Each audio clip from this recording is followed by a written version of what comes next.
pomysły obcinać, bo gra traciła na czytelności. Systemów było po prostu za dużo. W pewnym momencie w grze obecna była jazda konna. Aloy mogła poruszać się na koniu, ale po tym jak do ekipy dołączył John Gonzalez, odpowiedzialny za historię w grze, usunął on wszystkie organiczne stworzenia ze świata, w tym konie, na których mogła jeździć bohaterka. Sama historia przed tym, jak zabrał się za nią Gonzalez, orbitowała wokół ogromnego miasta Mesa i prototyp tego miasta powstał.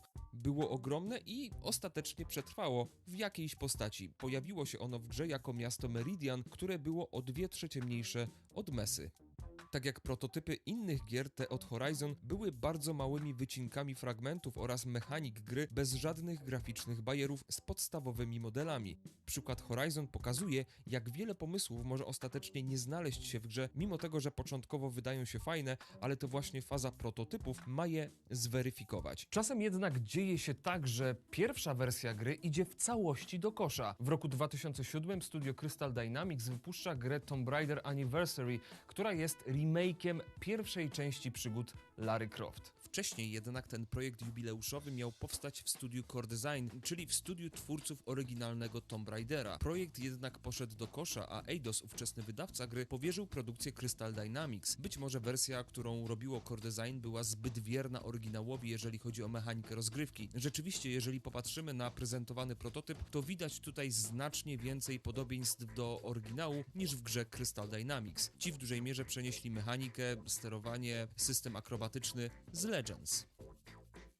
Wyraźnie widać tutaj różnicę między prototypem Core Design a wersją Crystal Dynamics, jednak nie aż taką jak w przypadku prototypu i finalnej wersji gry Okami. Okami to gra na PlayStation 2 z 2006 roku, w której wcielamy się w przemierzającego Japonię wilka, a konkretnie w boginię Amaterasu, która przybrała postać wilka. Nie sprzedała się ona dobrze, ale zebrała naprawdę dobre oceny, a także oferowała unikatową mechanikę kaligraficznej walki. W trakcie starć można było rysować swoje ataki. Zresztą pędzle i kaligrafia służyły nam nie tylko do walki, ale również do interakcji ze światem, a także do wywoływania przeróżnych efektów. Cel-shadingowa grafika podkreślała baśniowy i mitologiczny klimat gry, bo historia sporo czerpała z japońskiego folkloru.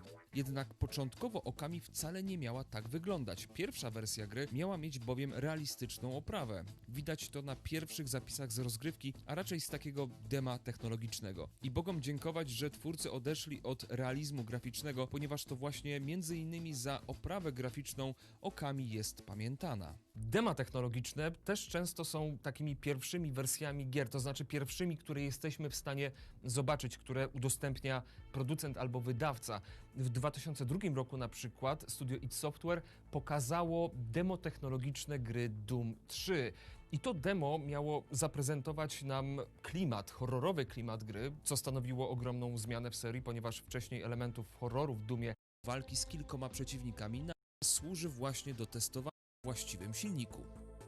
To też pokazuje, że tworzenie prototypu gry nie wymaga setek pracowników. W istocie flashowy prototyp Hearthstone'a został stworzony przez 2 osoby i czasami można pomylić prototyp gry z prealfą albo nawet alfą, ale prototyp to coś o wiele mniejszego. W alfach na przykład i prealfach mechanika jest już na miejscu, tak samo jak większość elementów graficznych, a takie alfy mają za zadanie właśnie szlifowanie tych elementów, które już są, oraz ewentualne dodawanie nowych. A prototypy natomiast to często wersje testowe konkretnych mechanik, a także konkretnych momentów w grze, konkretnych jej fragmentów, co pokazuje kapitalnie prototyp walki z nieznajomym z gry God of War. Graficzne wykończenia w prototypie ważne nie są. Jak widzicie, brakuje tutaj tła oraz większości tekstur otoczenia. Nieznajomemu brakuje skóry i występuje tylko w postaci gołego modelu. Ten model ma jednak już pełen zakres ruchów oraz większość animacji. Model zniszczenia otoczenia również jest na miejscu. I taka pierwsza wersja konkretnego fragmentu gry służy właśnie do testowania.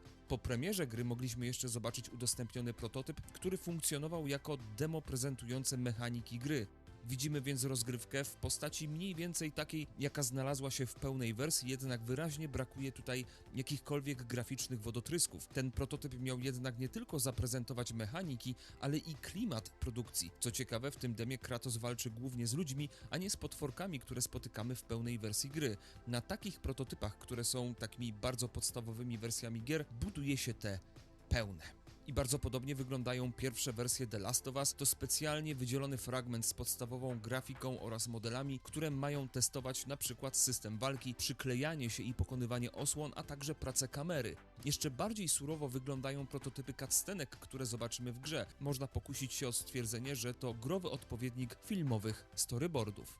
I w ramach przypomnienia, storyboard to po prostu scenopis obrazkowy, scena oraz kadry z kamery rozrysowane na serii obrazków, zazwyczaj czarno-białych, które mają ułatwić pracę reżyserowi oraz operatorowi kamery. To jak bardzo produkcja zmienia się w fazie prototypu, możemy zaobserwować oglądając udostępnione materiały z gry Hellblade: Senua's Sacrifice. Bardzo wczesnym etapem prac było testowanie systemu walki. Dwa podstawowe modele zaopatrzone w podstawowe ruchy okładają się mieczami. Obok tego powstały prototypy, w których testowano eksplorację oraz efekty graficzne. W późniejszym etapie jeden z podstawowych modeli był zastępowany pierwszym modelem Senui, nowymi animacjami itd.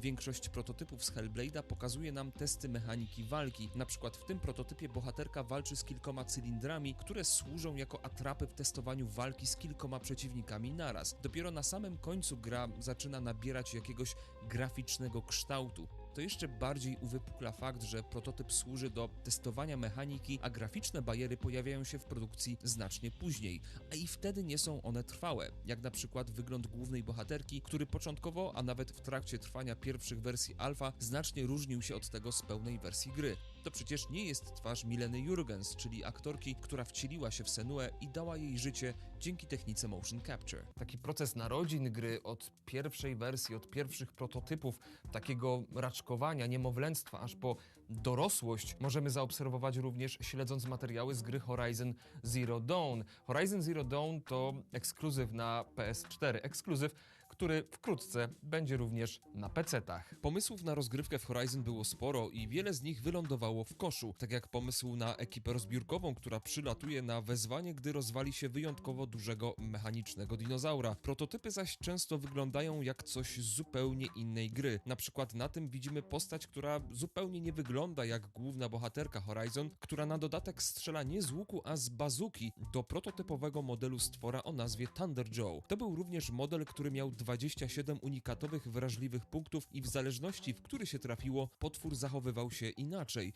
Zaraz na początku produkcji stworzono kilka surowych prototypów, które miały nakierować twórców na drogę, którą gra miała podążyć. Reżyser gry Matthias de Jonge w wywiadzie dla dokumentu stworzonego przez kanał Noclip powiedział, że granie w prototyp własnej gry może wiele nauczyć.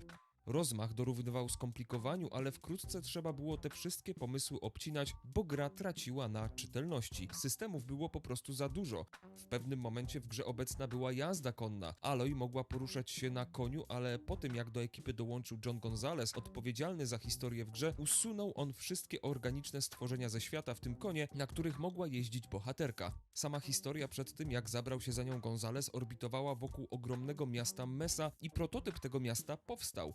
Było ogromne i ostatecznie przetrwało w jakiejś postaci. Pojawiło się ono w grze jako miasto Meridian, które było o 2/3 mniejsze od Mesy.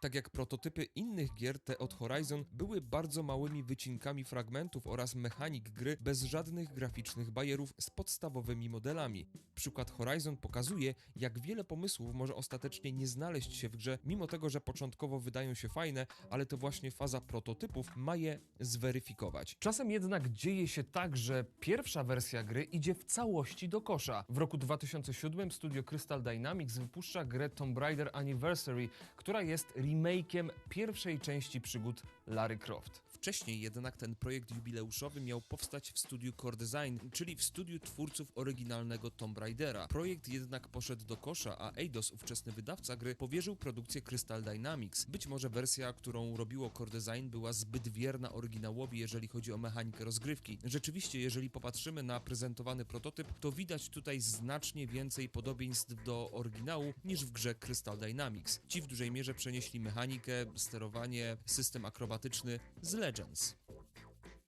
Wyraźnie widać tutaj różnicę między prototypem Core Design a wersją Crystal Dynamics, jednak nie aż taką jak w przypadku prototypu i finalnej wersji gry Okami. Okami to gra na PlayStation 2 z 2006 roku, w której wcielamy się w przemierzającego Japonię wilka, a konkretnie w boginię Amaterasu, która przybrała postać wilka. Nie sprzedała się ona dobrze, ale zebrała naprawdę dobre oceny, a także oferowała unikatową mechanikę kaligraficznej walki. W trakcie starć można było rysować swoje ataki. Zresztą pędzle i kaligrafia służyły nam nie tylko do walki, ale również do interakcji ze światem, a także do wywoływania przeróżnych efektów. Cel-shadingowa grafika podkreślała baśniowy i mitologiczny klimat gry, bo historia sporo czerpała z japońskiego folkloru.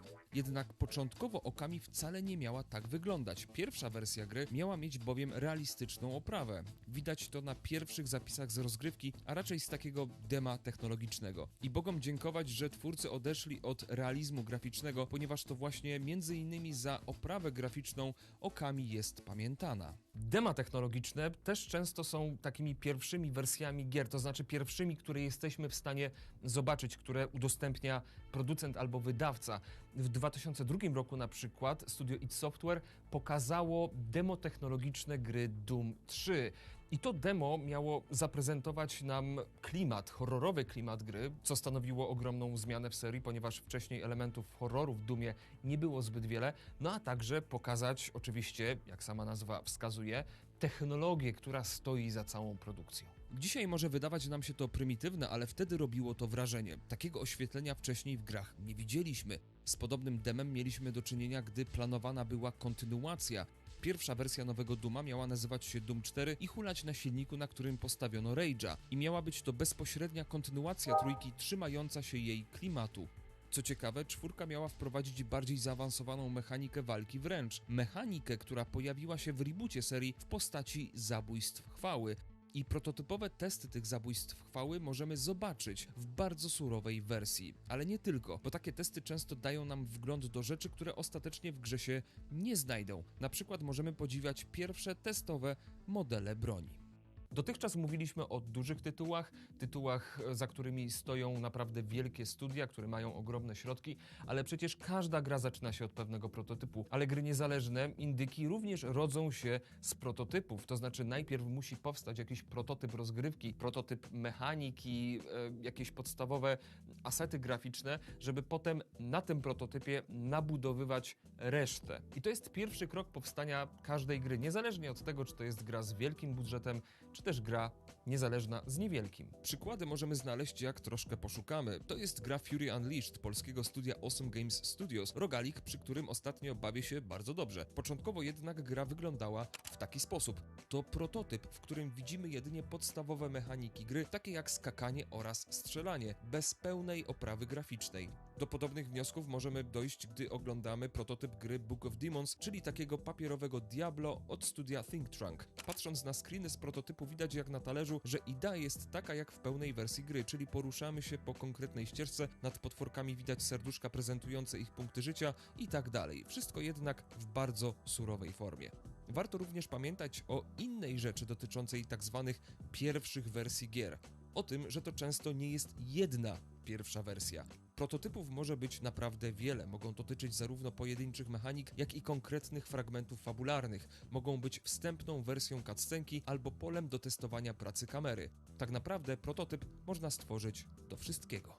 Prototypy gier, przynajmniej te, które są nam udostępniane w postaci albo nawet grywalnej, albo w postaci wideo, to również dobry sposób na śledzenie samej historii gier, śledzenie długiej drogi, jakie te gry przeszły od takiego podstawowego modelu, takiego kwadracika, kółka i dwóch prostokątów, który chodzi sobie po innych kwadracikach i kółkach, do pełnoprawnej, wymodelowanej już gry ze wszystkimi mechanikami. I pokazuje też, że w trakcie produkcji gry trzeba mieć naprawdę sporo cierpliwości, ponieważ prototypowanie gier może trwać bardzo długo, ale jest niezwykle ważne. No dobra, pogadaliśmy sobie o prototypach, ale na początku filmu byliście świadkami czegoś niesamowitego. Udowodniliśmy, że jestem omnipotentną istotą, która wystarczy, że pomyśli, a rzeczy się pojawiają. Proszę bardzo, tu jest doskonały dowód na to. Pomyślałem o laptopie i laptop się pojawił. Czekajcie, zaraz może... Co by tutaj... $1 000 000. $1 000 000. Może za dużo. Dycha. Nie, może nie działa na pieniądze. To może tak. Remaster Dark Forces. Remaster Dark Forces. Remaster Dark Forces. Remaster Dark Forces. No proszę, no proszę, no proszę, no proszę.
Cool. Cool, man. So I see you have a shirt that says your name on. I mean, sorry, a hat. Yes, Simple. my mom made it. I went bald recently for content, and it was not a very good look. So I'm a hat guy now. You went bald for content? What does that mean? I was doing marbles. Do you know what marbles is? Nope. It's like this thing where you can have some random marble win. It's just completely luck based. And one of the marbles was give myself a haircut. It was getting out of hand, quarantine. And I tried to do a haircut. I did, but it was going really bad. So I was like, I'm going to just cut it all off. So I ended up going bald. It wasn't good. So it wasn't malding? No, I wasn't Malden. I was probably kind of Malden by the end of it because then I was bald. But Cool. it wasn't, yeah. And do you normally do your speed runs without a shirt on? Yeah. People were asking if you were going to have a shirt, and I got a little bit scared. Because I don't really know what I'm getting myself into before I interview someone. Yeah. But it just kind of became a meme. I had like this reward on my channel where you could have me take my shirt off, and then another reward where you can have me put it back on. And people just people would always just take it off, so I was just off a lot. And yeah, it just happened while I had world record, and now everyone thinks I'm just never wear a shirt. Cool. Well, I feel a little bit more comfortable with you wearing your shirt today. I'm glad you're also wearing a shirt. Yep. And I don't know about you, but I'm naked from below the waist. Yeah, same. Because that's that's the advantage of COVID. You gotta let them breathe. Gotta let it breathe. And so you're a speedrunner for Mario 64? Yeah. One of my favorite games of all time. It's a good game. They knocked it out of the park. Yeah, they really did. And so help me understand, like when you're a speedrunner for a game, like is that something that you do on a daily basis or? Yeah, so it's basically a grind, like for months at a time. I mean, I started playing, you take a lot of breaks, like I've gotten a lot of burnout, but I started playing the game in 2012 on and off since then, so for the past 8 years. And for the past, it's been about 9 months now, 9-10 months, I've been pretty much playing it almost every day and just trying to lower my time. And like a typical stream is just restarting over and over for like upwards of 6-8 hours and just trying to beat your best run. Interesting. That's kind of the idea. And what is the record? I currently hold the record with 138.28 of doing all the stars, but there's different categories. There's like beat the game with no stars, beat the game with like 16 stars. So there's different categories. Some of them are like memes that people don't really care that much about, and then some of them are like very competitive. A lot of people run them and are trying to get the record. Cool. So you hold the record for 120 stars in Mario 64? Yeah. Shortest amount of time. Wow. Yeah. 1 hour and 38 minutes? And 28 seconds. Wow, that's crazy, man. It's pretty fast. Yeah, I mean, I can't even imagine. I've seen some speed runs of Mario 64 where they like bug the game out. Mm-hmm. Is that like common or? Yeah, that's more common for the shorter categories, but for 120 star, there's actually not that much like glitching that you do. There's a couple things here and there, but most of it's just moving really fast. Like the mechanics of the game are really good. So it's mostly just legit, just moving quick. Cool. And when do you decide when you're done? How do you figure that out? When you're done as in like when to restart? No, like when you're done with this endeavor in your life. That's kind of where I'm at right now, because like the goal for the past 8 years was get the world record. It was kind of haunting me for a while. I was like, because I got very close to getting the record multiple times in the past. I was like number 3 or number 4, and I was able to get the record, but I'd never sealed the deal. And it was only until recently that I got it for the first time. And that was like that felt like my, I guess, dharma. I don't know. It felt like my grand goal. Sure. Like I had to do it. And if I couldn't do it, then I was like a failure or something. Like I wouldn't be able to do anything else. If I put my mind to it, I would fail like I did with this. But now I have it. And now I'm like, I do want to keep playing and push the time lower, but I'm struggling to find that same meaning or that same passion that I had before getting the record. Makes sense. And is that what we're talking about today? Yeah, that's part of what I want to talk about today, like dharma that kind of thing. Yeah, what else do you want to talk about when you say it's part? What else? Changing undesirable traits through meditation, like what Okay. that process looks like, Okay. And what else? and probably flow state. I'd like to talk about that a bit. Okay. We can do all of those things. Anything else? I think that'll probably cover. Yeah, I'll probably cover most of it. And am I calling you simply, or would you like me to call you something else? You can call me Ryan. Ryan. Okay. Is that a randomly generated name from one of the little marbles, or is that? Ryan. Yeah. Yeah. Um, okay, so what do you want to start with? Dharma, changing undesirable traits, or flow states? I think we should start with Dharma because it's kind of what we're on right now. Okay, I so guess tell me what's your understanding of Dharma? my understanding of Dharma is it's like what will give you life, or like what your passion is, like what you want to do, what you feel like you should be doing, just kind of your duty, like your natural thing you'll gravitate towards, what feels the best to do, like most pure kind of thing. Okay. Yeah. So, Like your meaning, what gives you a lot of meaning, like feeling connected. okay. So the first thing that I want to point out is that you tossed out a bunch of things that are all very different. Okay. Right? So what you should do and what you want to do are very different. Yeah. So I think you have an understanding of dharma. I don't mean to say that you don't understand it. What I'm pointing out is that when we define the term, the first thing is like what you want to do, what feels the best to do, what you gravitate towards, what makes you feel connected, and what you should do can actually all be different things. That's true. And so this is the first thing that's tricky about dharma, is like, which one of these is it? I think you're close to it. So, okay, so I just want to point that out, right? So those are all different things. And it sounds like to me like you have a good sense of what it truly means, because you're kind of approaching dharma from a lot of different angles. What I want to do, what feels good. And so what do you believe your dharma is? Well, about like the 9 months ago when I started grinding once again, about a month into the grind, I was in masters. I was getting my master's degree going for computer science. And then I just had like a very deep feeling inside that I had never had before in my life, that was like basically telling me, okay, you have to like drop out and just go full time with Mario. And I was like, wow, it just felt right. I was like, this is what I have to do. And then I talked to my parents about that. They were like, whatever, they were not the happiest about it, but they're pretty supportive parents. Wow. And so that at that moment, it felt like my dharma was like full-time streaming and doing speedrunning to get the record. That's kind of where I was at. And yeah, that's pretty much it. And how did you feel grinding it out?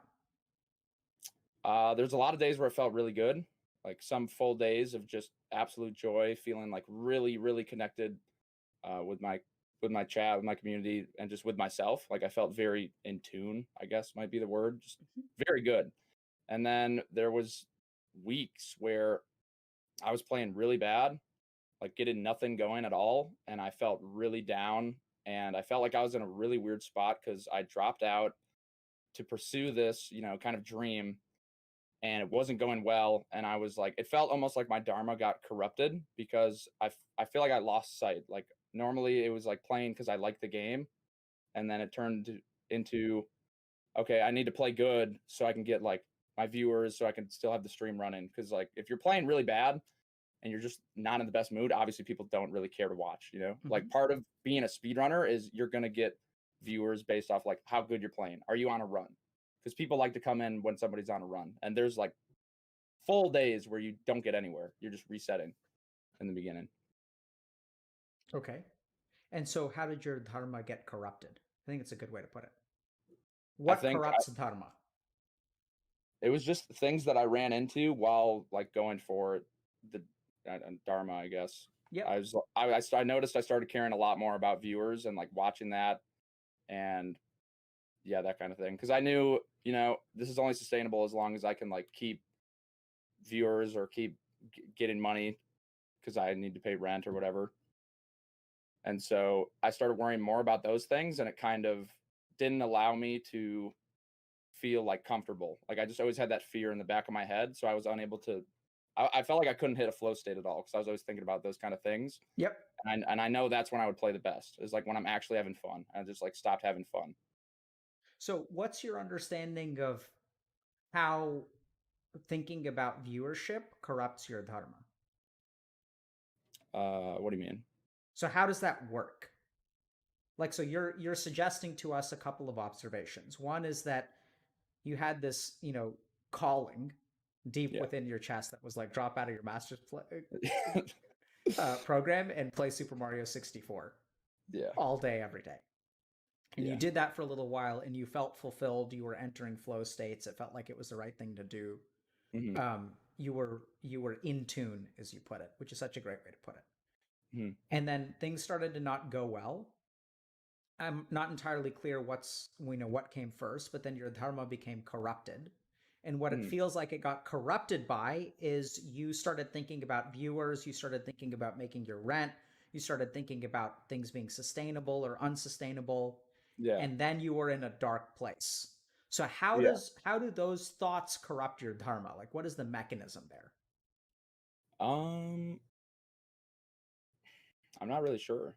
Okay, so we'll explain that. Okay. Okay. So the first question, before that happened, what was your mind focused on? Just Mario. Like the Okay. stream was doing fine, so I was like, okay, I'm just focusing on Mario. Like, I don't know. It feels kind of momentum based a lot. I think life in general, just momentum is a word I find myself using a lot to describe Okay. how things go on.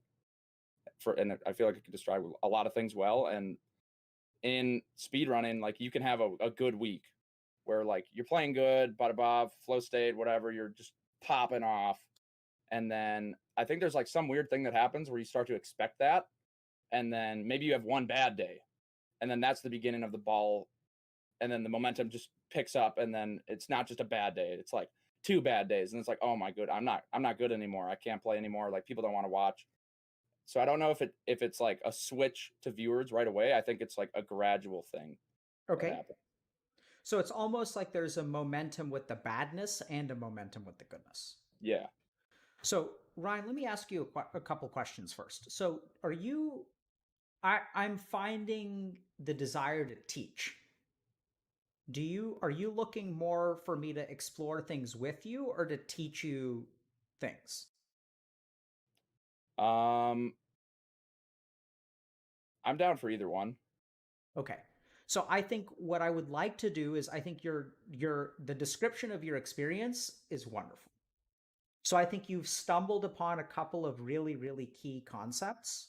Mhm. And when I ask you, how does dharma get corrupted? So here's what you're giving me. I had dharma. This is Mhm. what it felt like. It Mhm. came from somewhere. I dropped out of my master's program. Then my dharma got corrupted and I noticed these thoughts. And then I Mhm. ask you, how does dharma get corrupted? I ask you to tell me the principle behind your observation, and you're not quite able to describe it, Yeah. which is perfectly fine. So then Mhm. what I feel like I should do is I should take your observations, which are spot on, and try to give you the equation that governs your observations. Okay. Does that make sense? Yeah. So I'd like to teach you how dharma gets corrupted, Okay. how momentum works, because wouldn't it be cool if you understood how to make momentum? That would be pretty dope. Yeah, so we're going to talk about that. And Okay. also to understand that momentum goes both ways, right? You can have a negative Definitely. momentum and you can have a positive momentum. And so what we understand as people, because no one teaches this stuff, is like we observe that there's momentum, but we like don't understand. If I asked you, Ryan, where does momentum come from? It's like, I mean, little by little, like a little thing. Like you do laundry and then that's building up a little bit of momentum and then you're like, okay, I can take care of a chore. Maybe I can do like something. Okay. Do some Mario.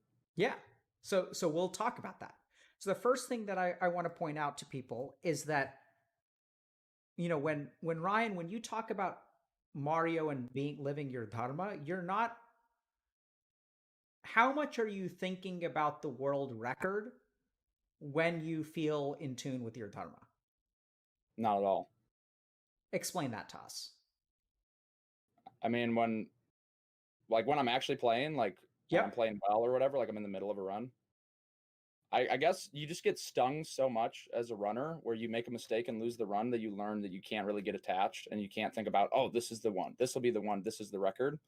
Because, I mean, that'll probably mess you up. You'll get psyched out and then it's just inefficient. Because if you do reset, then you're going to be like hurt.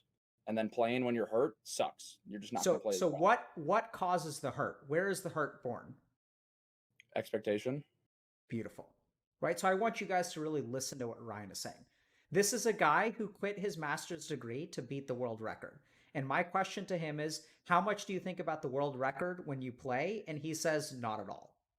Which sounds, Ideally, you're not thinking about it at all. Yeah. Right? So like, which sounds bizarre. Like that sounds contradictory, but I think the reason that Ryan has beat the world record is because he understands this stuff pretty well. And to understand that, like, so here's how I'll explain it. So when you're doing your dharma, you're not actually thinking about an outcome. You're focused on the task. So what Ryan fell in love with is Mario. And like he had set sort of the world record as almost like an arbitrary goal because your mind needs something to move towards. But generally speaking, when you wake up and you stream, you're trying your best not to think about viewers, not to think about your time. You're just devoting yourself to the task at hand. So an analogy that I oftentimes use is like one from medicine, right? So like in medicine, like you train a lot and you work a lot, but at the end of the day, like you can't save a life. It's just not something you can do. So whenever you're a doctor and let's say you go to the hospital to do your job, you've prepared to be in the moment and you have a duty to save lives, but you actually can't do it, which sounds bizarre. Mm-hmm. And you know, the best doctors are the ones who just give it their all, and that's really the most that you can do.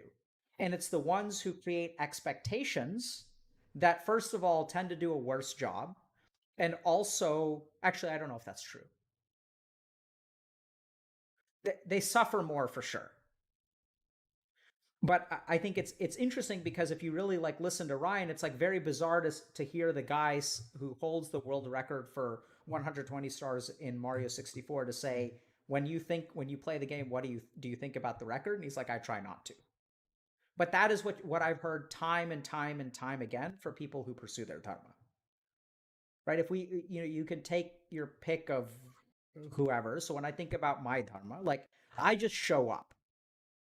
And whether the dude has a shirt or doesn't have a shirt or whatever, right? I can't like be expecting certain things. And when I expect certain things, it tends to get worse. So what I really try to do is I show up and I tell myself every day that I stream that, you know, I hope people watch. It's great if people watch. I'm here for people to watch. But at the end of the day, I'm going to talk to you, Ryan, for like an hour and a half, and I'm going to try to help you. And that's what I devote myself to. So I want to use this word, which we don't really use very much in the West nowadays because it has religious connotations, but devotion. So when we think about devotion, we think about like religion. But what I hear from you, Ryan, is that you devoted yourself to the task of Mario. Mm-hmm. Does that make sense? Yeah. And so there's something subtly lacking ego there. It's actually not about you. It's about the purity of Mario. Does that make sense? So you're smiling. So what feels like that's resonating with you? Can you tell us about that? The game is good, and it's just like it's done so much for me as a person, and so that's definitely what it is about. Is like just for Mario to be able to push it further and like see where the game can go. Yeah, right. So I want you guys to pay attention. So are you talking in first person, second person, or third person? That third person, I think. Absolutely. Which is strange, right? So we'd expect a speedrunner to talk in the first person about Mario. I really enjoy the game. I want to do the best. I want to hold the world record. But the interesting thing is that I would venture that your dharma gets corrupted when you start thinking in the first person. Yeah, definitely. So when you say, yeah, definitely, can you give us an example? I mean, and this will link to something else, like changing our undesirable traits. But for a long time, I was in like the shadow, it felt like, of the other runners that held the record. And when I was in those modes of operation, like seeing them get good runs or seeing them like get more viewers or like do better than me would just make things worse, because I would like compare myself and kind of feel guilty and feel like jealous. And then trying to play with that on your shoulders is just like really tough. Like you have to learn how to like transcend it into admiration, or like turn it into them making you more competitive, How like do you do that? finding inspiration. I think it was just like dealing with the jealousy for too long and just feeling like it. I mean, I still have like jealousy. I don't think that's gone. I think just now that I'm on top, it's like harder to be jealous because I'm like, I finally did it. But it's just finally being able to get good runs and like feel like you can do it. And yeah. How do you do that though? Right? So I'm imagining like I'm watching other people's record and I get number 3. Mhm. And I look at them and I say, fuck those guys. And I find myself wanting to be like them. Why can't I be like them? Why can't I Mhm. be better? Why can't I Mhm. focus on the game? Why do I have to have these kinds of thoughts? I know I I shouldn't worry about them. I should just worry about Mario. Yeah. How do you actually get out of that frame of mind?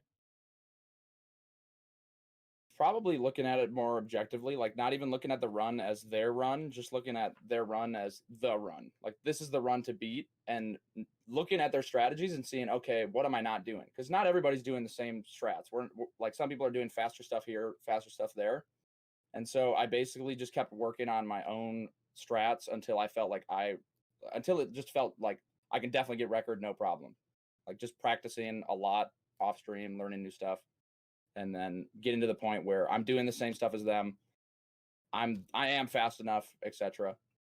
And then How finally being able to see the results from the practice. how do you go from why can't I be like them to, because this is important, right? The person who is jealous of the number 1 who's sitting at number 3 is lacking confidence. They Mhm. have jealousy, they have envy. How do you move from there to I can do this? I am fast enough. You finally have a run that's like really good pace. You finally like you don't beat it, like you don't finish it, but you get close. Like you're getting to the end of the run, and that's after just practicing and finally like hitting the stuff that I've been practicing in a run.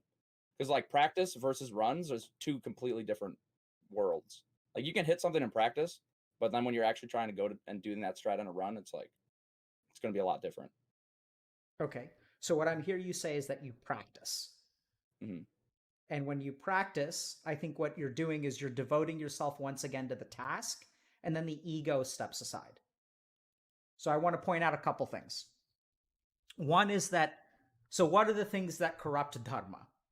So ego is one. When you start to compare, and if we listen to Ryan Twitch chat, what you guys will also see is he says that the jealousy is still there, right? And I think a big mistake that people make is they assume that once they conquer something, it's gone.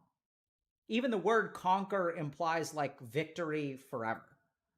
But that's not how it works. Dharma is not something you find that is like finite and then you've done it. It's something that I want you guys to understand that Ryan has been struggling to find his dharma like every single day for the last 9 months, because it gets corrupted and you feel it slip away, right? Yeah. And then you have to like try to get it again. And then you've got it for a little while and then it like slips away and then you have to like get it again. Yeah. And so it's a practice. So the biggest thing that people I think misunderstand is that when we talk about dharma, it's sort of like, oh, I found my dharma, period. Even I struggle every day with like finding my dharma. It's something that is like kind of an ongoing task. So ego. So what are the signs of ego? You find yourself comparing. What is the solution to comparison? You practice. And what practice means is that you focus on the task, because then it's not about them or you or their time or your time. It's about, I'm going to try to do this thing in the game. Does that make sense? Yeah. That's a And good way of putting it. and then what happens is like when you start to do the thing and you stop worrying about other people, then what happens is your mind is free of the bias of other people. And then you're like, oh, when I actually look at what I'm able to produce, it's actually pretty good. It still needs work, but it's pretty good. Mhm. And even if it's crappy, You can still work on it, and then eventually you'll get to pretty good. But the key thing is to focus on the task at hand, and this is where people talk about being in the present. But ego corrupts dharma. That's number one. Next thing that corrupts dharma is expectation. And Ryan, you said something about this. Can you say something a little bit more about how expectation creeps in? It's very subtle. Like for me, at least in speedrunning, it'll be like, okay, this level that I'm going into is pretty easy. Like from an objective standpoint, what we do in this level isn't that hard. And what's funny is that when you have those thoughts, like those levels will slap you the hardest. Like I'll get through the hardest part, objectively the hardest part of the run, slam it, be like, oh, that was so good. Now I just need to make it through this level. And once I do that thought, I think that's already the expectation. It's like, this is an easy level. And like classifying it as easy, now it's like, okay, if I mess it up, I'm a big failure. Like I just messed that up so bad. I lost my time and now I feel terrible. And if it's a reset, I feel like a huge asshole because I'm just like, wow, I can't believe I messed up on the easy level. And now the next runs are going to hurt because I'm like in that hurt mindset. Yeah. So, it's interesting. So I work with some esports professionals, and one of the interesting things that we uncover, like, what causes tilt? Is it expectation? Yes. And what kind of expectation? So I was talking to someone. Are you familiar with MOBAs? Yep. So I was working League is actually what got me into Mario. Funny enough. How does that work? So you play League and then you're like, fuck this shit. I never want to play this again. I mean, League, not a lot of good experiences with that game, but it brought me to Twitch, and Twitch is where I found Mario. Like in 2012, one of the biggest streamers on Twitch was Siglemek, and he was a Mario speedrunner, and that's what gave me inspiration to try it out. Cool. So here's an interesting thing. So you're right, it's expectation. So let me ask you something. If you're playing a game, and let's say you go 0-2 in mid, mm-hmm. there's a chance you get tilted, right? Yeah. So do you think you're more likely to get tilted by the end of the game? Are you more likely to be tilted if you start 0-2 or you start 2-0? 2-0 for sure. Why? Interesting, right? Very interesting. Pay attention, folks. So if you're starting 2-0, you're like, oh man, I'm popping off. I got this. I'm in a good spot. Like you're probably a little bit fed, you feel like you can influence the game a lot. And then if anything goes wrong or you start to fall apart, you're going to be way more upset. But a comeback is way more hype. Like 0-2, you're like, well, this game's already in the shitter. And now you're just kind of grinding away. And then if you can bring it back, it's like, you didn't expect it at all. You don't expect nothing when you're 0-2. You're like, all right, I'm expecting a loss. So anything's better than a loss. Yep, absolutely. Right. So it's bizarre. So like, this is something that I think really holds back a lot of good players, is this idea that when you're 2-0, you're expecting a win. And when they're like jungler or whatever ganks you twice, you're way more tilted. Mm-hmm. Because you were supposed to win that game. You dumpstered all over that shitty. And then your jungler is fucking AFK while theirs is ganking you. Whereas like bizarrely, if you're 0-2 because their jungler ganked you twice, you can still be a little bit tilted there, but it's completely different. Yeah. You can go 0-2 because their jungler ganked twice, and then you can get one solo kill, or your jungler finally shows up and ganks them once, and then you're 1-2. Completely different game from if you're 2-0 and their jungler ganks you twice. Or even once. And then you're 2-1, and you're still more tilted. Yeah, for sure. Crazy, right? Expectation. Expectation is the enemy. Meditation and spiritual training is like, so this is the thing. No one teaches us this stuff. But literally, you can train yourself to expect less. It's a cognitive process, and we'll talk about changing undesirable traits in meditation and stuff like that. You can literally rewire your brain to expect less.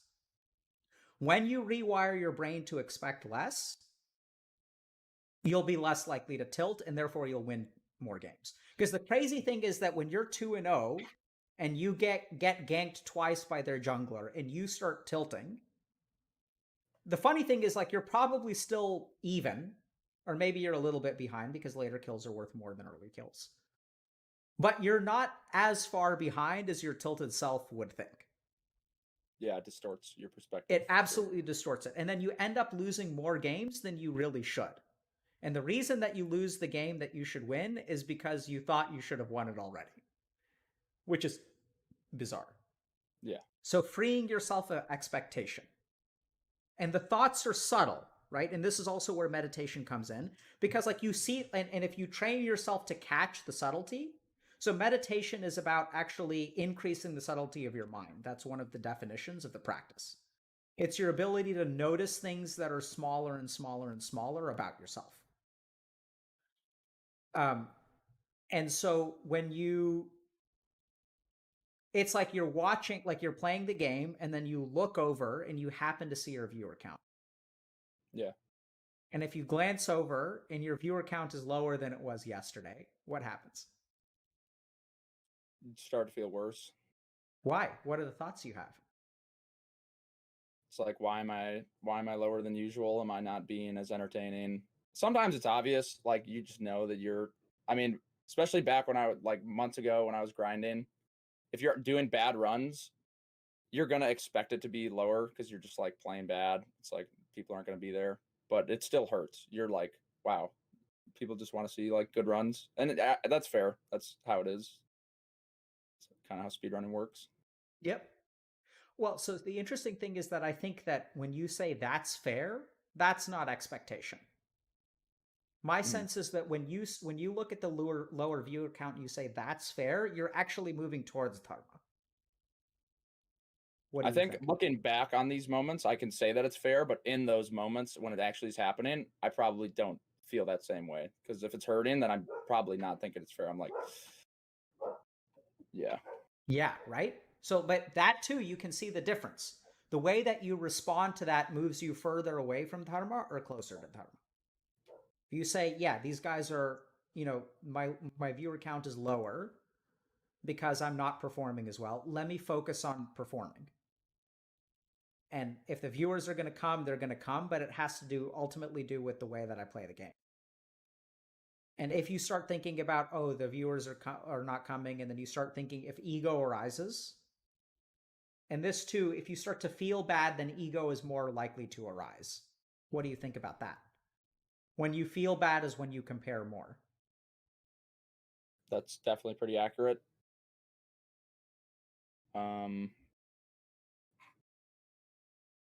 If you feel bad, you start to compare more.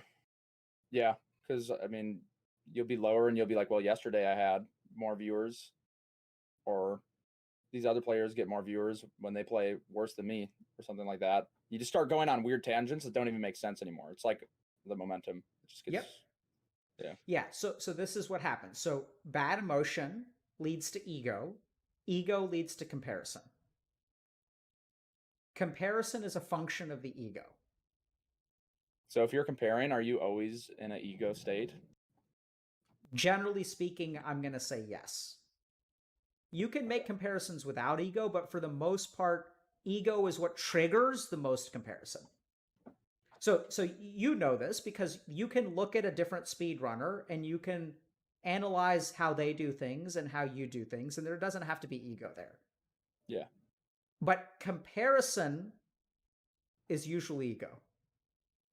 You can look at their thing as their own thing, and you can look at your thing as your own thing, and you can acknowledge the difference between those two, but that isn't comparison. Right. Comparison is when you set the two side by side and you say like this. Does that make sense? Yeah. And so you can look at a gazelle and you can say, wow, a gazelle is fast. And you can look at a cheetah and you can say, wow, a cheetah is fast. Mm-hmm. And then the second you say like, oh, like look at that cheetah is so much faster than the gazelle, that becomes a comparison. Although that doesn't sound like it's ego at all. But yeah, generally speaking, I'd say that for our population and our community, most of the comparisons they make are not dispassionate, and that most of them are dependent on ego. Okay, so how do you protect yourself from that? Do you have any ideas? From getting caught in like an ego state? Yep. Just staying as focused as you can on the task. Like like the flow state or whatever, you kind of hit that if you can just, what I do is just like listen to sounds in the game. And if I can listen to those for a prolonged amount of time, like deeply, then all of a sudden I'm like, it's like I built that momentum up. Like I was able to put 1 minute or 2 minutes of pure focus in, and now I'm like in the zone Okay. kind of thing.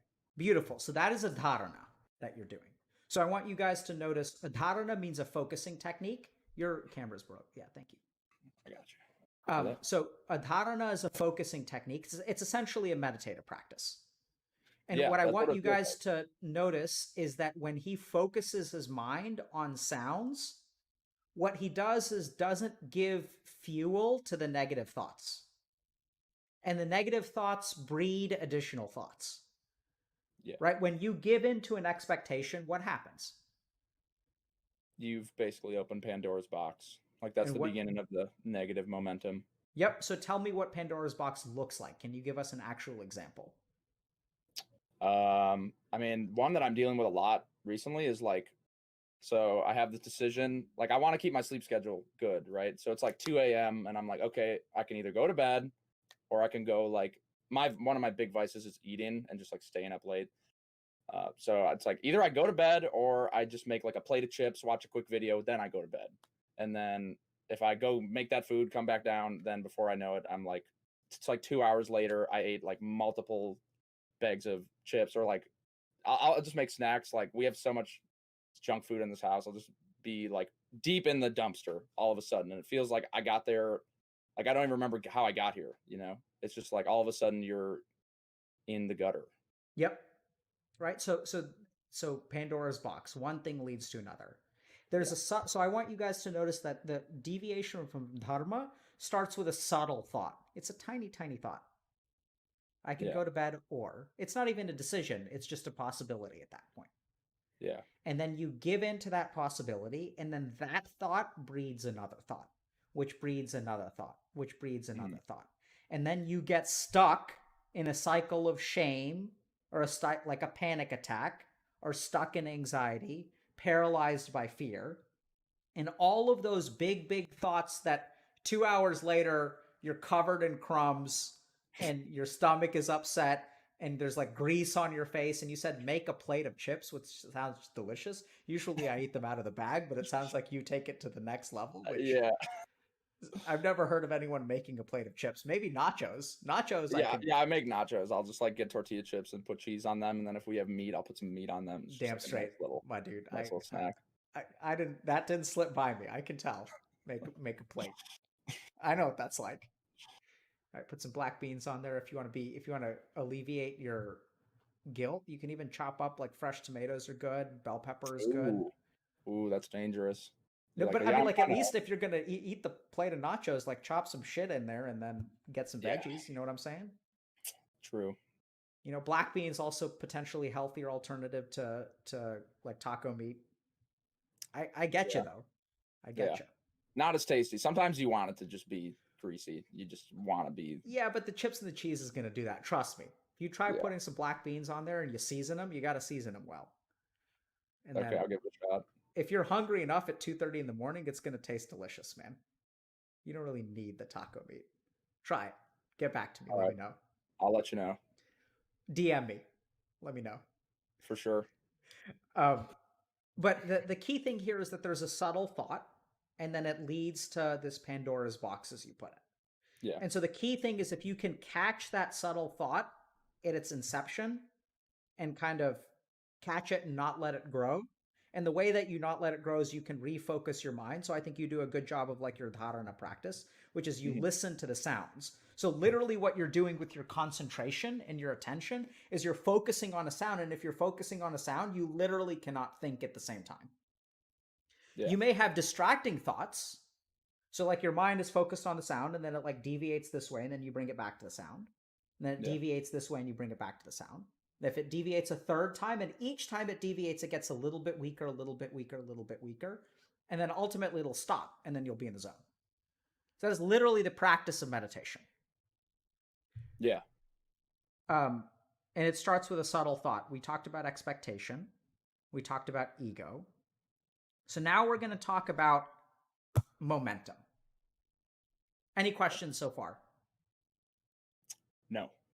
Okay, so quick question. I'm gonna just check in with Twitch chat for a second. I usually don't look at Twitch chat, but Twitch chat, do you guys have any questions so far? Or is this making sense? I see you got some new emotes in the chat. I was looking earlier. You got the fish pog. Do you see those on your screen? I don't know what that is. It's like the fish that's just going crazy. Oh, that's what that is. I've been seeing that thing a lot. I didn't realize it was a fish. Ooh. Okay, so I'm asking them if they have questions, and all I'm seeing is the fish. I shouldn't have said anything. My bad. No. I mean, it's fine. It's just they're going crazy. Okay. So I'm gonna assume that this is good because we're just seeing fish. What does the fish mean? Does the fish mean people are happy or unhappy? Yeah, it's just like excitement. It's just like intensity. Like you just amplify whatever you're saying if you put the fish next to it. I feel like it's just high intensity. Okay. So they seem to be. They feel like this is a super high intensity conversation about the subtlety of thoughts of the ego. No, they're just saying it because I said fish pog. Okay. Yeah. Okay, so let's talk about momentum. So I want you to reframe. So momentum is like something that you observe after the fact. First thing, right? You're like, yeah, like momentum is happening. You don't know exactly how you create it, but you observe it as an after effect. Yeah. I mean, at least in the negative senses. I think when I'm doing like positive things, I can kind of feel it in the moment. But when it's like negative or bad, it's like I start to go like out of touch and just sort of unconscious. And then I look back and I'm like, wow, that escalated quickly. So I'm going to reframe momentum with a different word. Okay. I'm going to call it karma or karma. Okay. What do you think about that? Does that ring any bells for you? Yeah. I've heard you talk a lot about karma. It's like the cause and effect. Yep. And its rawest form, you call it like cause effect. Yep. So if we think about momentum, what I think this means is that you are sowing a seed that reaps a fruit, which in turn gives you many more seeds that you can plant, and that it like exponentially amplifies. Yep. So sowing positive karma leads to positive karma. And then if you continue to sow positive karma, you're going to reap positive karma. And the same is true of negativity, right? If you give into that first subtle negative thought, you will reap 10 more negative thoughts. Yeah. And then it becomes even harder to stop. And then if you indulge those 10 thoughts, you will reap 100 negative thoughts. And if you reap swimming. You're swimming. And then you find yourself being 25 years old, living at home, not sure what to do with your life, because you are swimming in a half decade of negative karma that you've sowed for yourself. Mm-hmm. And whether it be nachos at 2 a.m. or, indulging in certain kinds of like content on the internet that sort of traps you or makes you tamasic, which we can explain what that is.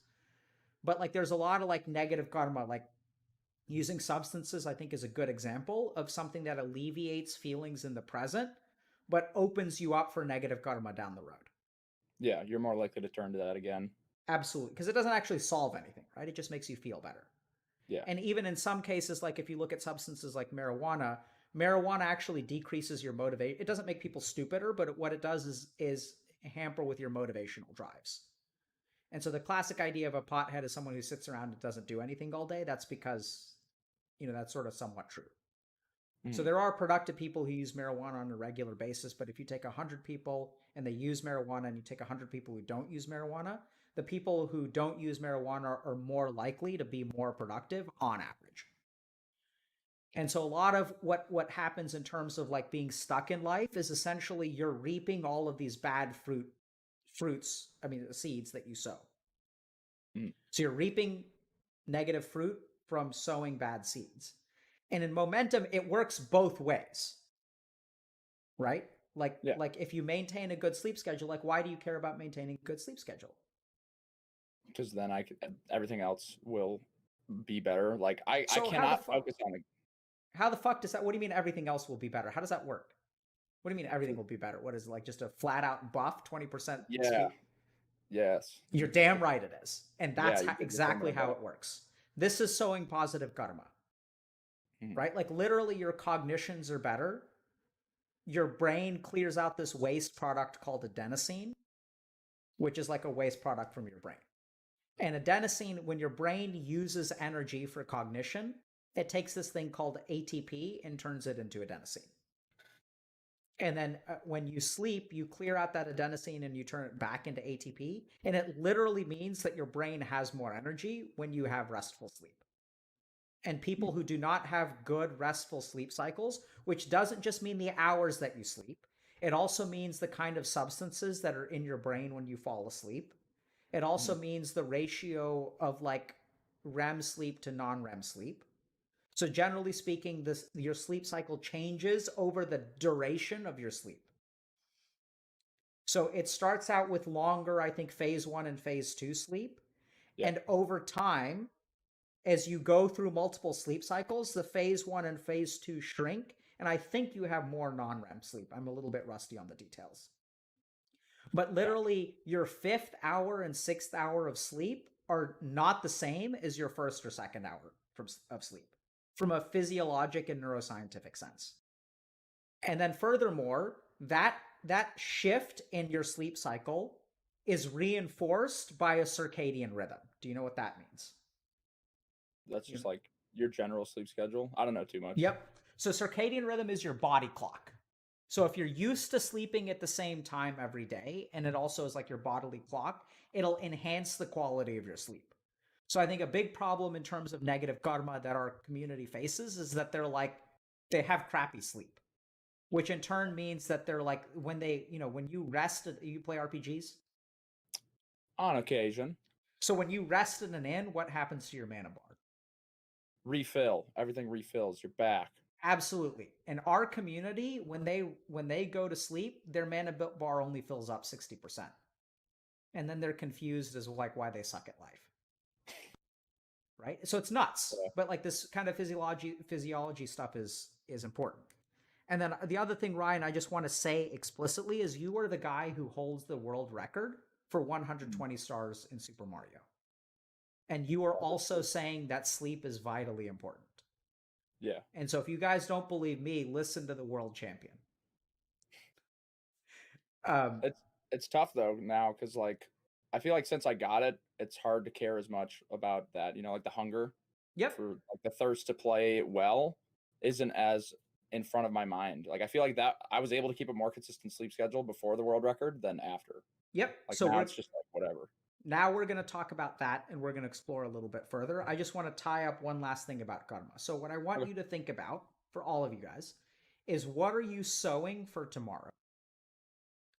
And just like you said earlier, if I can do the laundry, maybe I can play Super Mario. Right? So every action you take, you're sowing a seed that's going to bear fruit.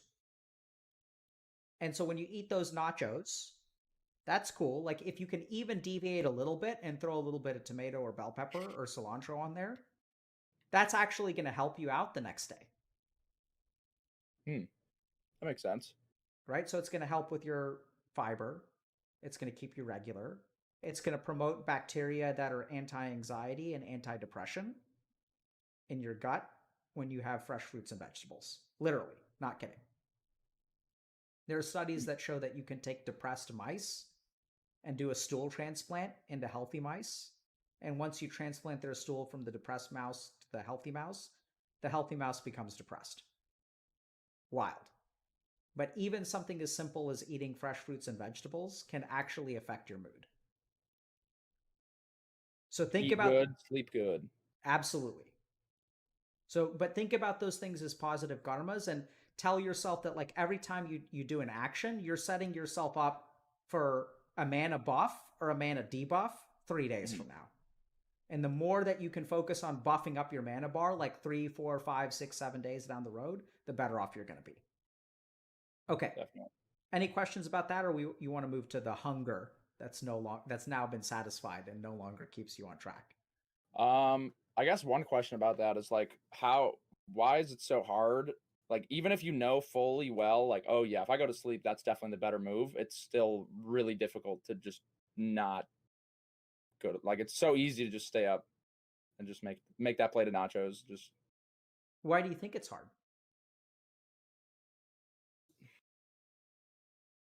probably because it's like an immediate thing. Like, you get an immediate satisfaction versus the delayed. I'd go even further. I'd say that so this is the struggle. It's not even about immediate versus delayed. It's about real versus unreal. Because what is that? If you don't eat the plate of nachos, what does tomorrow look like? It's the same. And if you do eat the nachos, what does tomorrow look like? Hopefully the same. Like, Exactly. you want to believe. There's you wanna no believe there's that you can no do it. difference in your mind. Just think about that for a second. And that's like the subtle thing. Like, Yep. you like, if you think you can just do one, but then once you do one, that's where everything starts to like get distorted. Because like really, when you're sitting there and you're looking at the plate of nachos and you say, if I don't eat this, like what's gonna happen? Like you're not really sure. It's Mhm. just better for you. But what does that practically mean? It means nothing. Yeah. There's no tangible cost in your mind. So the reason that it's hard is not because you're dumb or you're lazy. It's because your mind has a tangible benefit versus nothing. That makes And sense. if you really stop and think about it, like what?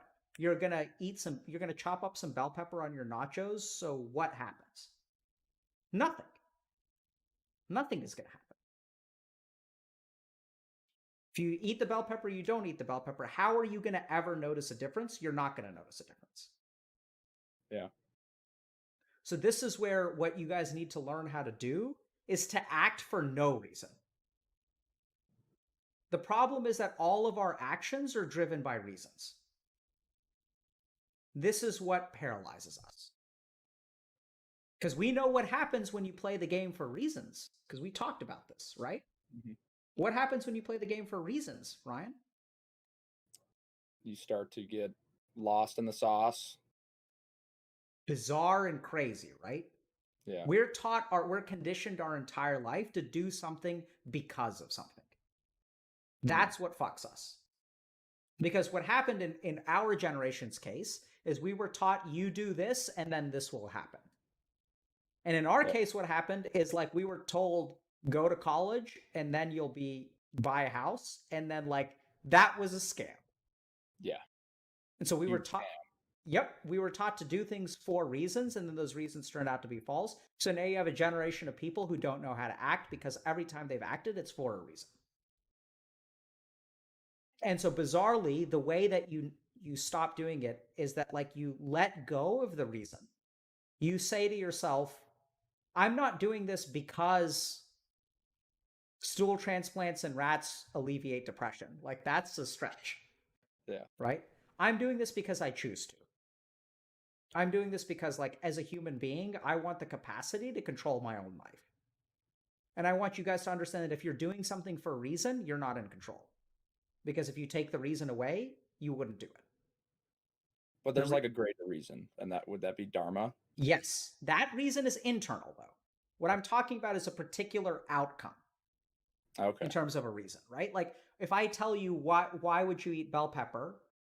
Like there's an external reason that you're weighing against the immediate satisfaction of eating the food. Does that make sense, or did I lose you? It's No. getting abstract. Okay. Yeah. Let me try again. So, there's a good outcome to eating the plate of nachos, whereas not eating the nachos has an unclear, vague, I'll be healthy. Like that's not a real thing, right? You have to like zoom out. Zoom out and then also just do something for the sake of doing it. Just like you said, when you play the game of Mario, you're not thinking about an outcome, you're just doing it for the sake of doing it. Mm-hmm. So what you need to train yourself to do, and it starts, and then people say, how do you do this? It starts small, right? So the next time that you're eating, you prepare some food for yourself. What you need to do is like do a tiny, like get a little bit of XP. And the way that you get a little bit of XP is you spend a little bit more effort putting something on there that you normally wouldn't put that's supposed to be good for you. and you recognize that you are never going to notice the difference. But Okay. you are doing it for the sake of doing it. You're playing the game for Mario. You're not doing it for the world record. So to act in that moment for the sake of the thing as opposed to some other thing. You're not doing it for viewership count. You're not doing it for world record. You're not doing it to refill your mana bar. You're not doing it to live longer. Mhm. You're not doing it to prevent hemorrhoids. You're just going to do it because that's what you've decided to do. Just do it. Yes. But just do it is not easy. That's not how it works. Just doing it is a god-awful struggle against yourself. You recognize that within yourself there are going to be 1,000 reasons which tell you don't do this thing. And then you tell them to go fuck themselves and you do it anyway. Just do it is not easy. It's in spite of yourself. You have to like force yourself. It's not force, overcome. Okay. And you're going to lose that battle a lot. And that's okay. Okay. You just got to keep resetting, just like in Mario 64, man. Just got to keep going. Yep. Push through it. Okay. Other questions? Does that make sense? Mm-hmm. Okay, so let's talk about the hunger. So you used to have this hunger that aligned all of your actions. Yes. Now what? I don't know, man. Now I'm just like, I got it. And, before it was like, this is a challenge worth going for. I've never done it. Like, if I can do it and conquer the nerves, that's huge. And now I did it once and I'm like, and usually when people have gotten world record in the past, they keep going and keep pushing and like push it lower. But every time it gets pushed lower, it does get harder to do. And so I'm really struggling to find that hunger. Yeah. Yeah, so it sounds to me like you've, in a sense, completed this chapter of your life. Yeah, that's kind of where I'm at. Like, I feel sort of in limbo in that sense. Yeah, so then the question, so that's okay. So let's start by just acknowledging that just because some people continue to try to push it lower doesn't mean you have to. Mm-hmm. How do you feel about yourself, Ryan?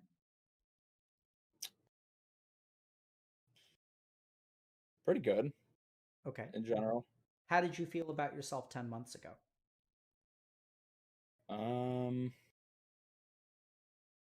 10 months ago, that's when I started playing. I felt really good. So I was like at the beginning of the journey and felt like very fulfilled. Okay. 12 months ago. Really bad. Tell me about that. So at that time, I was dealing with like carpal tunnel and tendonitis.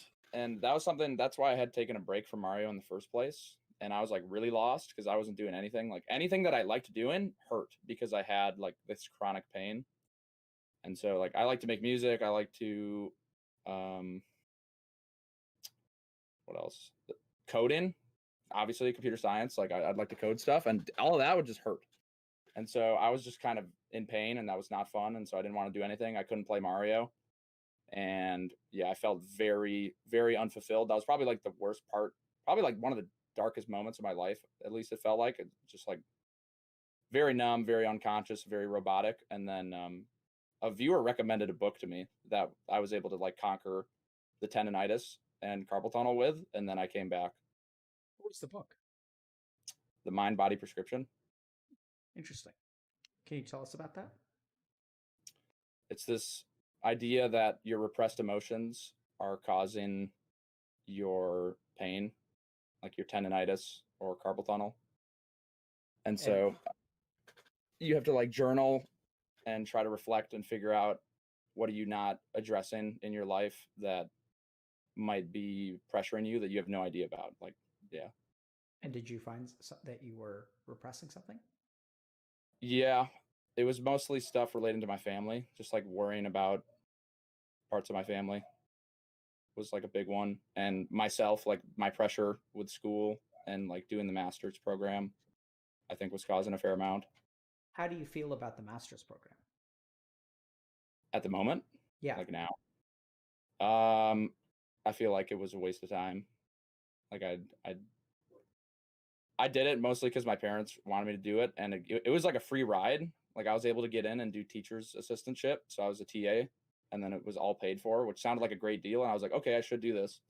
But then when I was actually doing it, like it felt very mundane, and it felt like if I wanted to keep doing it, I could just do it on my own at this point. Like I knew enough that I could just figure out what I wanted to figure out if I wanted to code something or whatever. Do you want to code? Yeah. So are you learning how to code? That's something that is like, it feels like one of those side things that I want to do that kind of fulfills, like, I don't know, soul, I guess. Like it feels very good to code. I've had some side projects in the past, and at the moment I'm like waiting to get into the next one. Like I have an idea, I haven't sat down and started it. What keeps you from sitting down and starting it?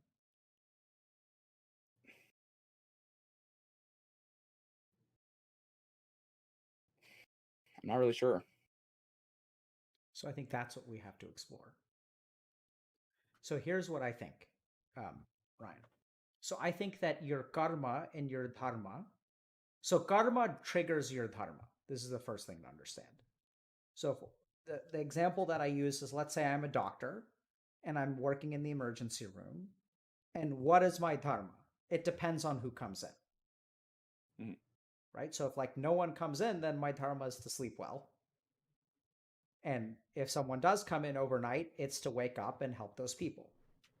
So Sure. in your case, I think that your karma called you to do certain things, right? So if you think about it, your circumstances gave you the opportunity to do a master's degree for free.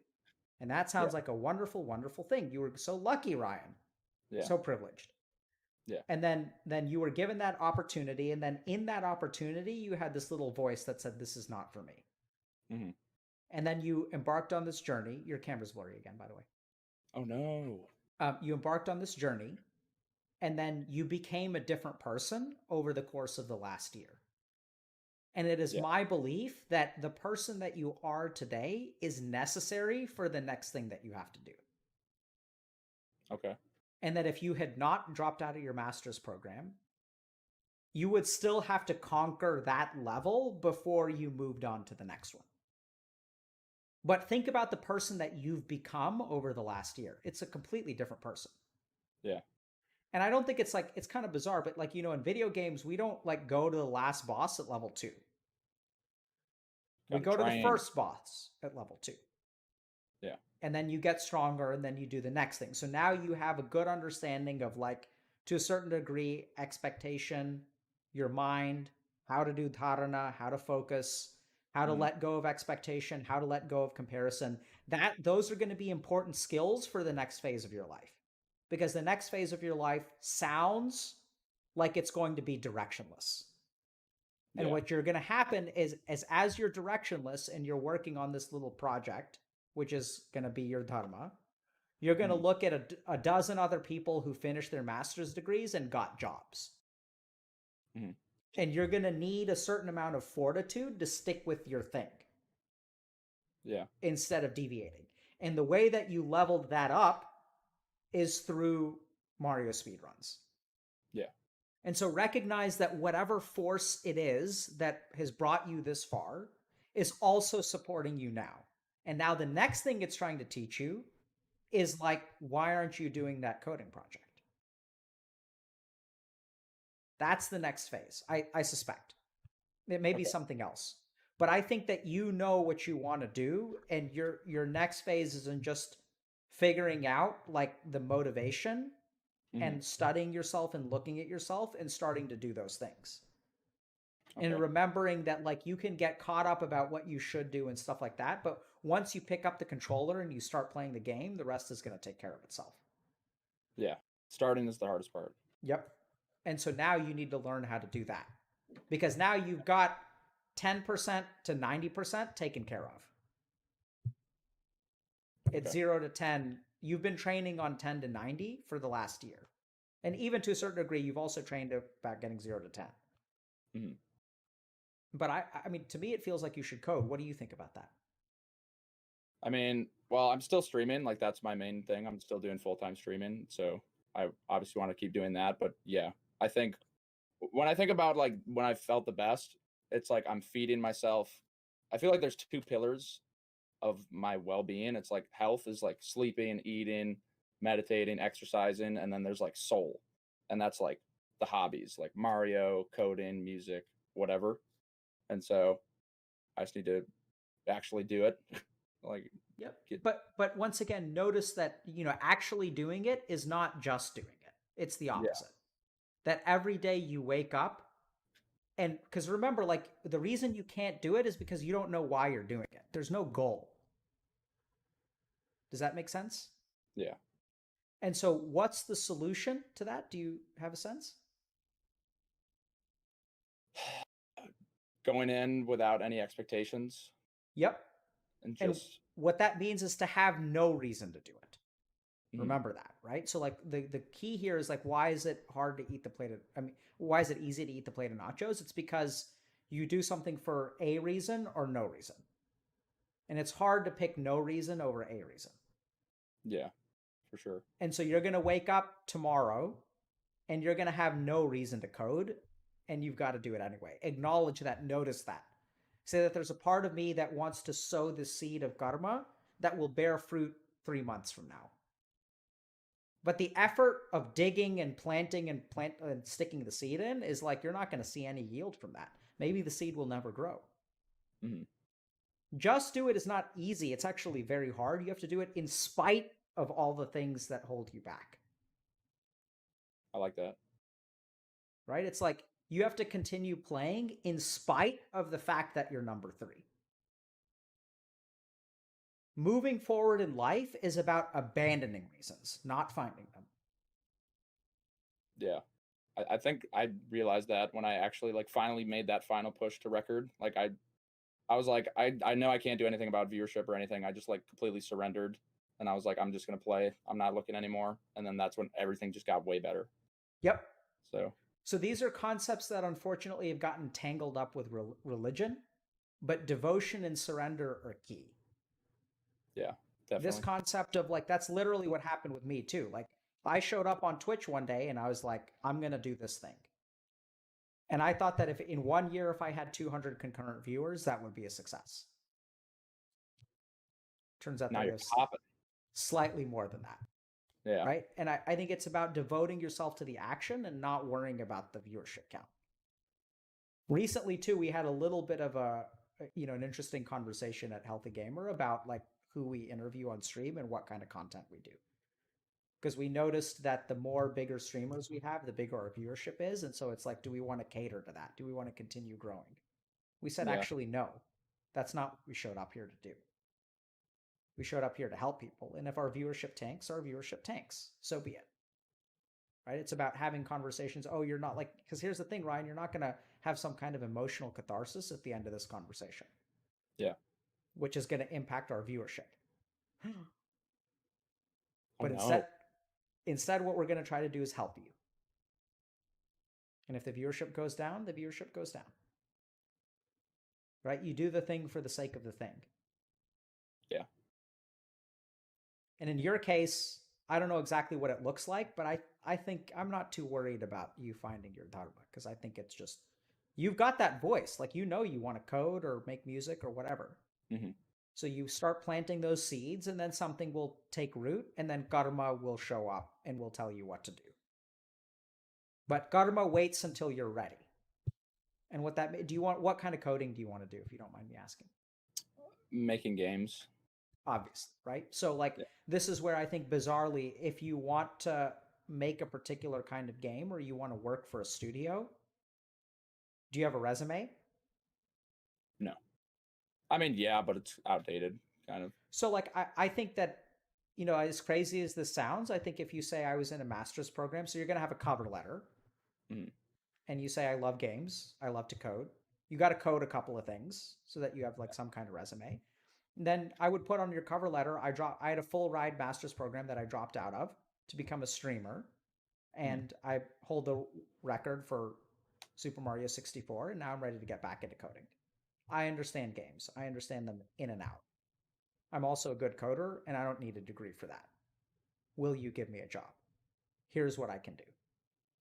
And if I was a game developer, I would fucking hire you in an instant. It's good. Right? It's bizarre. There are 1,000 kids out there who have masters in computer science. Very few hold the world record in anything. It speaks to me of dedication, of focus, of a love of video games. And if you can code on top of that, fucking A. Okay. What do you think about that? I think you're right. I think I just gotta like just doing it, but not doing it for any reason. Yep. Right? And Yeah. I would suspect that you thought that certain things needed to happen before you could get a job where you want a job. I guess I mean I'm not really at the moment thinking about like getting a job though. Like I kind of want to do it solo and do Fine. stuff like with streaming, but yeah. Yeah, so I mean, I think if you want to do stuff solo, you don't have to get a job. But I think if Sure. you want to make games, you should fucking wake up tomorrow and you should start making games. Or today, right? Or today. Beautiful. It's a trick question. Okay. Saw through the trap. Right? So I pay attention, Twitch chat. This guy understands what he's talking about. Tomorrow it's easy. Mm-hmm. It's hard. Yeah. But so the last thing that I'll leave you with, Ryan, is that there is a game inside you. And that one day, maybe a year from now, maybe 5 years from now, or 10 years from now, there's going to be a kid who is lost and directionless. And in order to help him, you have to make the game that he's going to play to inspire him. I like that. So that is your dharma. That, like, you have to understand that somewhere, just think about the person who made Super Mario 64. What kind of struggles do you think they had? How did the game get made? I mean, consoles coming out, pressure to bring out like the first 3D game, and like you want it to be good, you want it to be memorable, you want it to be like a crazy experience. The best game on all of those accounts. Those are Right. all expectations. You see that? That is not, it's meeting expectations that gets the kind of AAA trash that we see. It's formulaic video gaming that we see a lot of. I don't believe for a second that the person who made Super Mario 64, the team that made Super Mario 64, was trying to live up to expectations. I think what happened, if I had to bet money, what I would say is there was a group of people who loved Mario and said, we now have the technology to have Mario move in more than 2 directions. That's probably what true. kind of game can we make? And it's that desire. It's the desire to like create something that in the frontier of video gaming, nothing had ever been made before. I want to make a Mario game where I can hide a star in a place that has never been hidden before. Even the concept of stars, just think about that. Non-linearity of levels necessitated the concept of stars to begin with. Because where is the point? There's a linear trajectory in a 2D game. Right. In a 3D game, like, how do you design a linear trajectory? They had to break out of the idea of a start and a finish to a level. How do you guide a player when there's no end of the level? Got to have the objectives. Exactly. Collectibles, the moons, the stars. But see, the moons and the stars are all objectives. That's not what the first person thought. That's what the duplicators thought. Does that make sense? Yeah. They'd seen it done before. Yep. So that's what I think it happens to Mario now, is they're like repeating a formula. And Sure. they innovate a little bit. But I think the person who made Super Mario 64 was true, like the team was truly revolutionary. They tried to make the best game that they could with like this entire new dimension of technology. It's like, I played the flute my whole life, and suddenly you're giving me a set of drums. It's like, what can I make with this entire other instrument? And I think that's what you've got to do. You've got to think about the game that hasn't been made before that you have to make. Because you're a fucking gamer, man, and you're one of us. So we need good shit to play. How does that sound for Dharma? That sounds pretty good. That does sound pretty good. Hesitations? I mean, a little bit. I still, like, I think that is definitely part of it, but I feel like I still have, like, streaming is, like, my main thing that I'm doing, like, with most of my time. And so I guess, I mean, the game does involve streaming, so that would make sense. So I don't think it's, like, exclusive. I think the big problem that I see with you is like a hump to get started. So I'd say get started. And maybe you won't end up making a game. Maybe it won't work out, whatever. Okay. But devote yourself to the task and see if that amount of inspiration is enough to get you started. And then Sure. your karma will determine the rest. You'll wake up one day and then, just like you said with Super Mario 64, you'll wake up one day and you'll say, I can do this. And I want to do this. Exactly. And Yeah. so all you have to do is sow the karma to give yourself a chance. All right. Sounds good. I will give it a chance. Okay. Give it a shot. What about undesirable traits? Something that has come up and has always kind of been around is like jealousy. Like I said before, like that was with Mario, and now I'm getting blurry, man. I don't know why. Just It's every time you shift forward in the chair. Like when you do that is when it gets blurry. Okay. But that's okay. All right.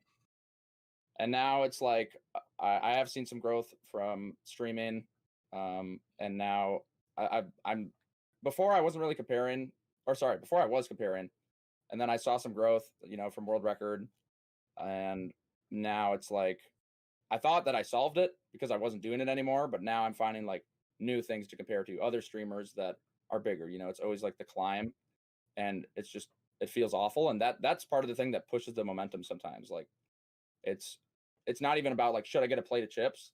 It's like I'm comparing, and then the next thing I know, I'm like eating, and then I'm up late. If that makes sense at all. Yeah, explain that to us a little bit. So, like up late at night, and I'm looking at my stats, and then I'm thinking about other streamers who are around my size or who are bigger than me or who have like grown faster than me, and just looking at their size, just like literally just looking at the stats, looking back and forth and being like, okay, I'm not growing as fast, or like I'm not seeing like growth that I want. And then I mean, it seems so obvious like looking back on it now, but in the moment it feels like it just makes perfect sense. Like it's not like egotistical, or it's not like negative, but that's like the subtle thoughts. Yep. So let me ask you a question. Why do you look at the stats late at night? It's like when I end stream, I finish stream, and then I'll like look at my stats and then be like, okay. What frame of mind are you in when you finish stream? Kind of tired, like feeling like I accomplished that, so now I can like turn my brain off, kind of thing, and be lazy. Yep. And then when your brain is in a lazy place and you look at stats, what happens? I start comparing myself. Mm-hmm. It's just like it's so easy to do. It's like automatic. Like and Twitch will do it for you. They'll be like, oh, this stream compared to your last stream, like it'll say right in front, like less followers or more viewers, you know, and you either feel good or bad. But like I don't want to have that at all. I don't want to be like have those good feelings or have those bad feelings. So we can talk about, you know, the nature of your confidence and jealousy and all that kind of crap. But today I want to focus on the process and mechanism of mind. So the first thing that I want to point out is that when you're feeling lazy and you're out of mana and you look at your stats, when you're exhausted, how able are you to catch the subtle thoughts and steer them in a different direction?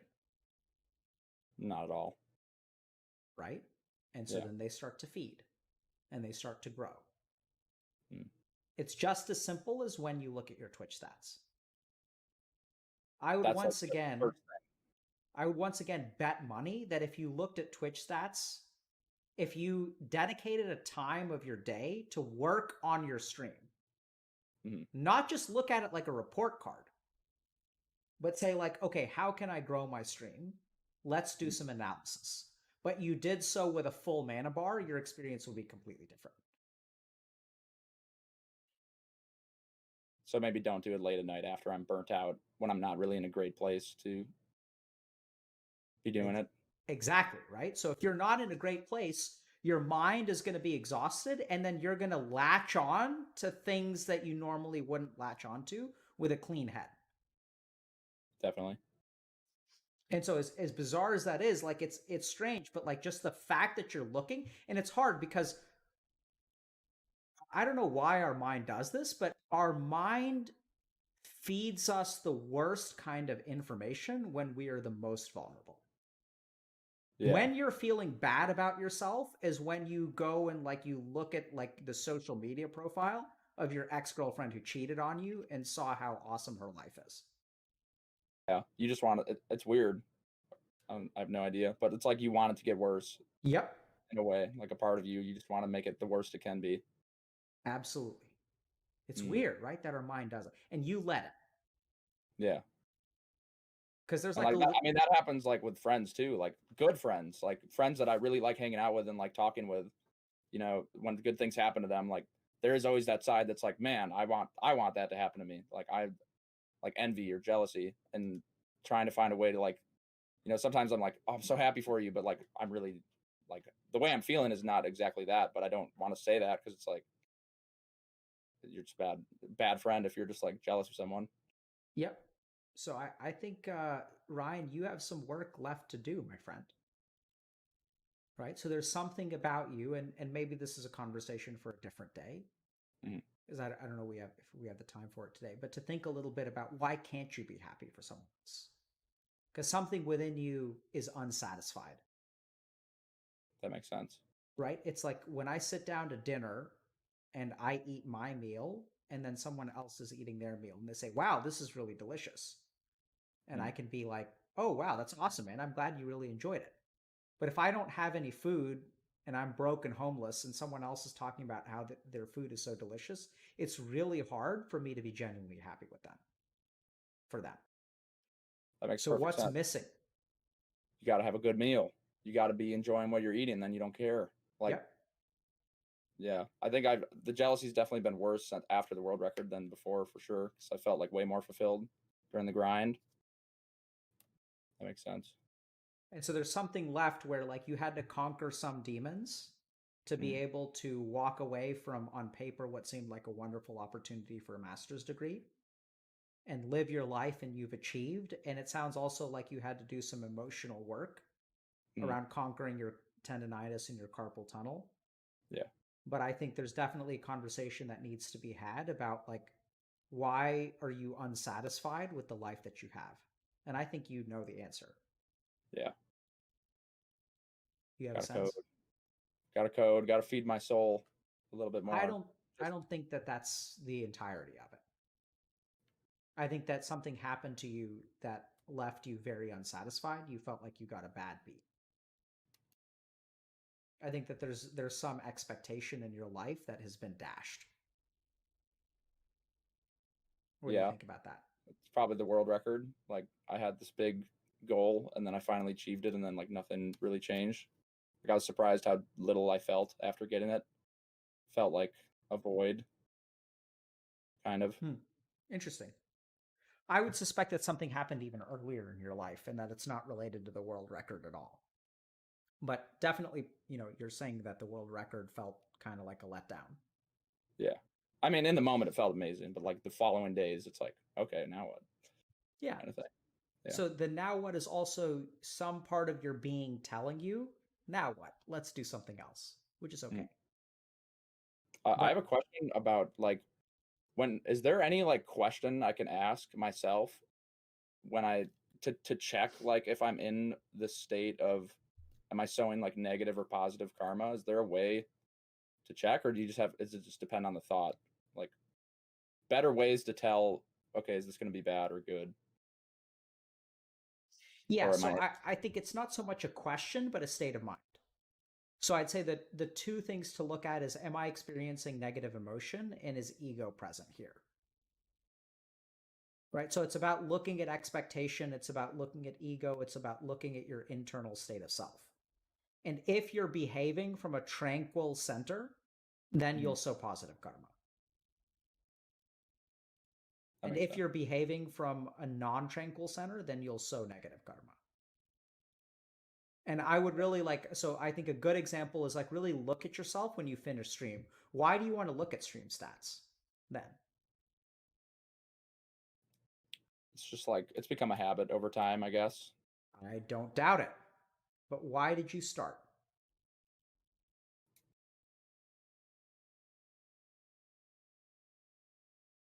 I'm not sure. I mean, I think it's just like a natural thing. You want to see if you're growing or not. You want to see if you're doing good. It's like a way to check. But see, there's reasons there. You want to see if you're growing or not. Mm-hmm. That's expectation. It's about benchmarks. You know, and I do think it's important to do as a streamer. Like, you've got to look at your stats. But Yeah. like, you want to do so, like, I would check your stats like once a week. That's a good idea. And also compile it with like, okay, what are strategies? Like, don't just look at other people and be like driven by jealousy in a sense of whether you're falling behind or not. Mhm. Recognize that as a streamer, you need to do some things to grow your stream. And sit down. I mean, this is, in a sense, I'm lucky because like I don't worry about growing my stream. Like, someone is kind enough to help me do that. So they worry about all that shit. And for them, like, so it's nice because I, like, literally in my life, I've been lucky enough to separate out the stream growth from the actual streaming. That is nice. And not everyone has that privilege, and so I'm grateful for it. And at the same time, you've got to do that cognitively. Yeah. Be your own like stream producer for some hours of the day. And I'd even go as far as to say, like, I don't know if you adhere to a schedule or a calendar, but I'd block off time and be like, okay, I'm going to look at 3 other streamers and try to figure out what are they doing that I want to do. Just the same way that you did it with Super Mario 64, which is not to compare yourself, but like be like, okay, what are the tricks that they're using that I could think about implementing? What do I want to go with? What do I not want to go with? Sit down, look at all your stream stats. Okay. Because one of the most dangerous things, we see this in our coaching program, is like we collect a lot of feedback, but we don't share it with our coaches right away. Can you imagine why? Collect a lot of feedback, but you don't share it with the coaches right away. No. So if we share bad feedback too quickly, it's going to bias them the next session. Sure. Right? So what we want to do is aggregate feedback and look at trends. Not let people get biased, because anyone can have a bad day. But if I share a bad feedback, what kind of karma am I sowing for them for the next week? More like they'll be in their head more. They won't be able to just do the task. They're going to be like, I want to be a coach. Yep. I want to do good. And then that will inevitably be bad. Yep. Right? So we actually are careful with how we share our data. So we amalgamate it and we look for trends. But anyone can have an off day, and any client can be upset on a particular day or not feel like they were helped. That's good. I got to get the big sample size. Exactly. And the problem is that when you're out of mana at the end of the day and you look at your stats, your mind has a cognitive bias towards the negative. And then over time, it creates the impression that you're doing a bad job. Okay. Because not only is there insufficient sample size, there's selectivity of the data that you collect. And we do this to ourselves all the time. Right? Like, there are people like in our community who have a lot of evidence that they're going to die alone. And sure, like, that evidence is there, it's just incomplete or it's selective. Sure. Biased. Yep. And it's because they look for it at that time when they're feeling bad about themselves. So let me go hit myself in the nuts and look at how my best friend is now doing awesome and I'm a piece of shit. And then it confirms for them, right? Oh, I'm a piece of shit. See, here's data right here. Mm-hmm. Let me go look at that other guy who's also successful. Oh, see, they're doing better. You never compare yourself to the streamers that stopped streaming 6 months ago, do you? No. Why not? Because they're not streaming. You want to just compare with whoever's around, whoever you can see, whoever you hear about. Yeah, but it's not a fair sample size, because when you started streaming, let's say 10 months ago, some people washed out. Yeah. And so you're always comparing yourself to people above you, and it gives you a really, really bad sense of where you truly are. That's true. You got to watch out for all these biases, man. There are a lot. I'm biased. So really simply what I would say you should do is really pay attention to the way that you feel when you're looking at data, especially at the end of streams. Okay. Because I think your jealousy drives your data collection. Definitely. And that is not good collection. Skewed. Yep. Skewing it. Okay. right? And then if you skew data collection driven by jealousy, what is it going to do to the feelings of jealousy? Amplify them. And then what's going to happen to the kind of data you collect? It's going to be bad. And eventually you'll spiral. Small karma, big fruit, 10 more karmas, more jealousy, more data skewing, more jealousy, data skewing. Got it. And now we get to watch any of our streams with popular streamers, and you'll see that all of them have fucking imposter syndrome. Yeah. It's like, why is that? It's because these mechanisms are happening in your mind. Any other undesirable traits you want to talk about? I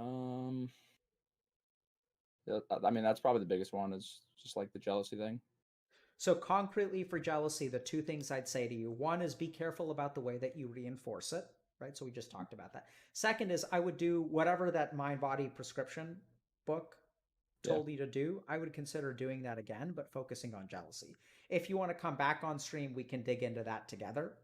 Okay. Or you can kind of do it on your own. But I think that jealousy is a samskar. I don't know how many of our streams that you watch, but we've talked about, you can check out our YouTube channel on the Vedic psychology, or like the Vedic model of the mind. But I think you have. How do you spell it? Do you have like a specific video on that? Like, I've heard you say samskar a lot. It's like issues from like childhood. Yep. So let me see if I can find it.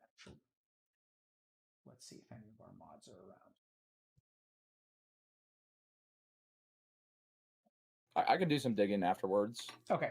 Look around. Actually, what you should do is go to our wiki, because I think there's a link and information on our wiki. Okay. Okay.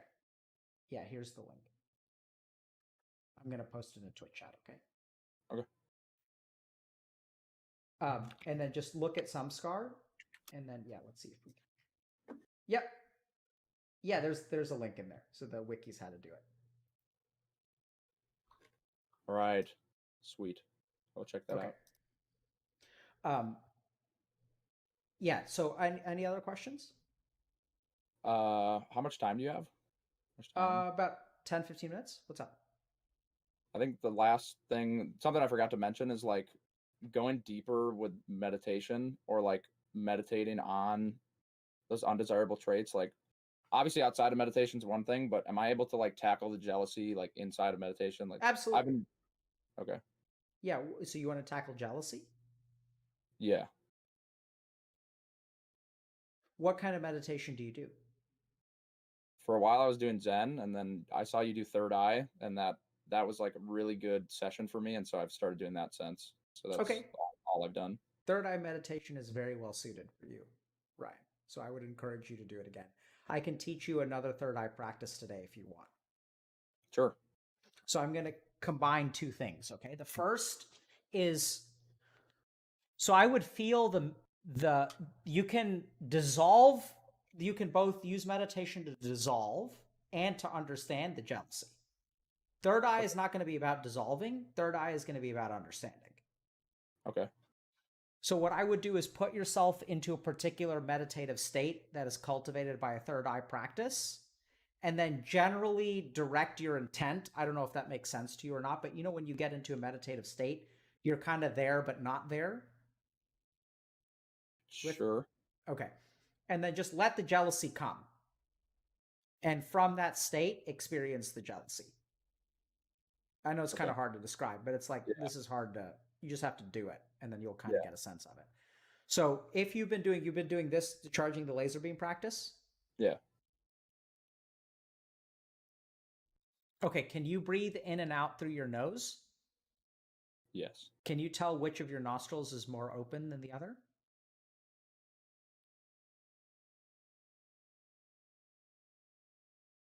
I think my left nostril. Okay, go ahead and check with a finger. Were you right? Yeah. Okay, so I want you to sit up straight.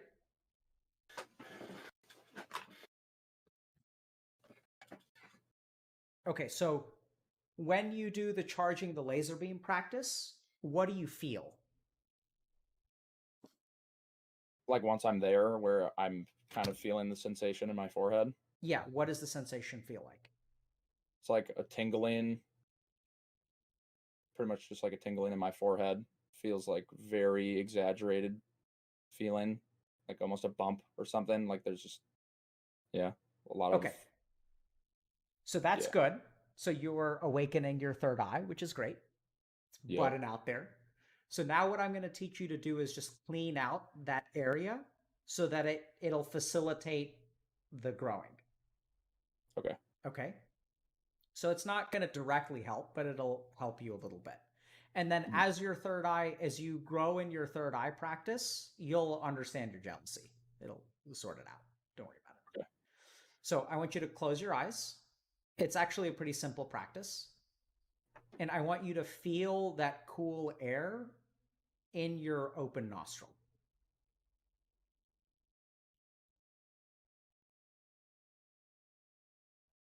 Can you feel the coldness of the air?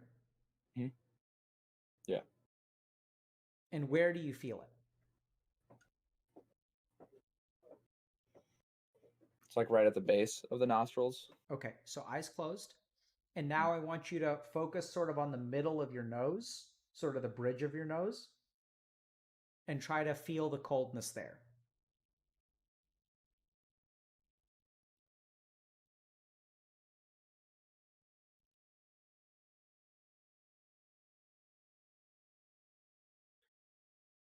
Can you feel it? Mm-hmm. And now I want you to follow that coldness all the way up to your third eye, the center of your forehead. Can you feel the coolness there?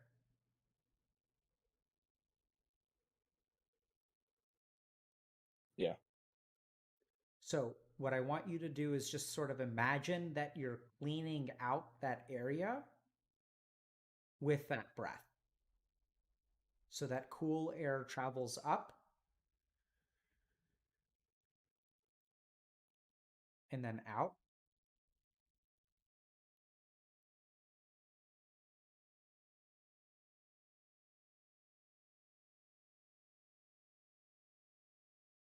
And we'll do this for about 30 to 60 seconds. Just follow each breath as it travels up into the middle of your forehead.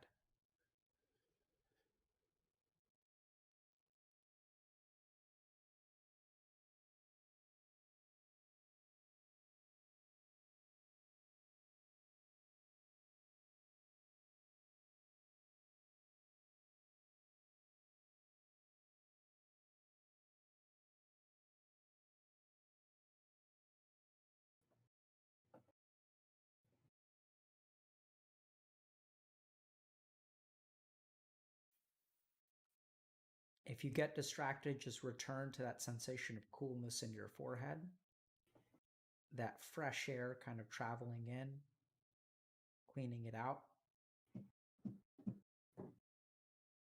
And now we're going to go to our charging the laser beam practice. So take your right hand, your middle finger, and hover it above the point and just focus on the sensation. You want to be about a quarter inch to half an inch away from your skin.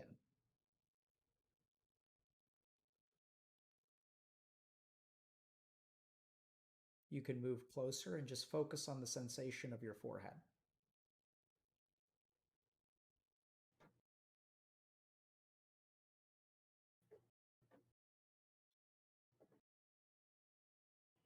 We'll do this for about a minute or two.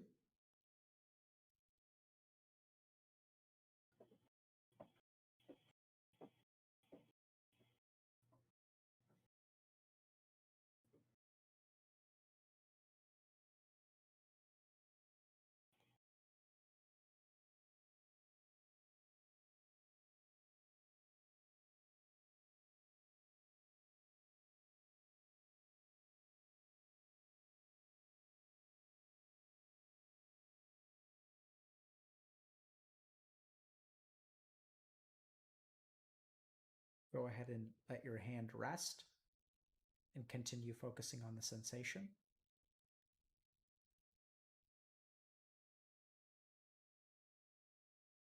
You feeling it?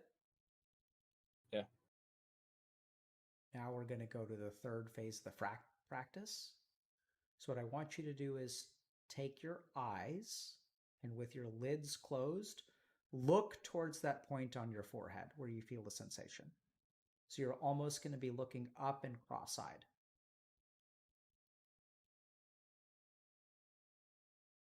Drive your attention towards your third eye.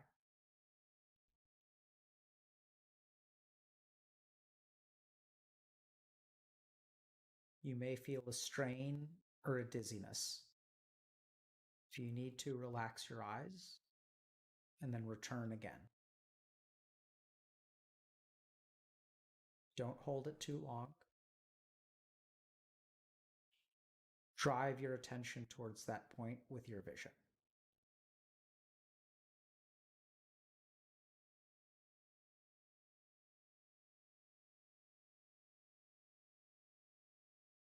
You can hold the gaze for about 5 to 10 seconds at a time and then relax.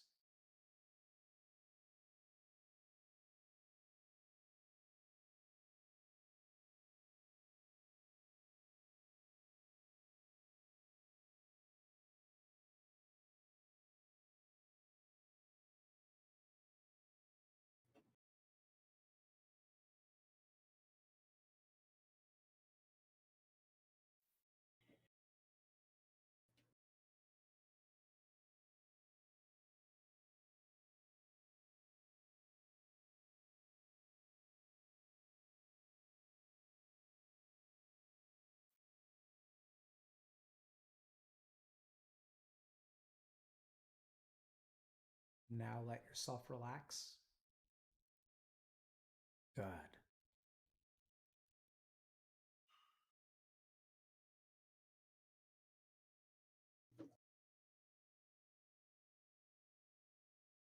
Bask in the person that you are.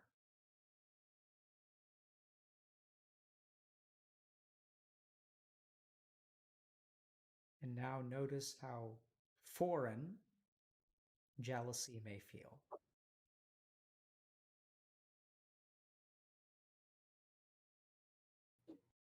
And if it arises for you, let it arise.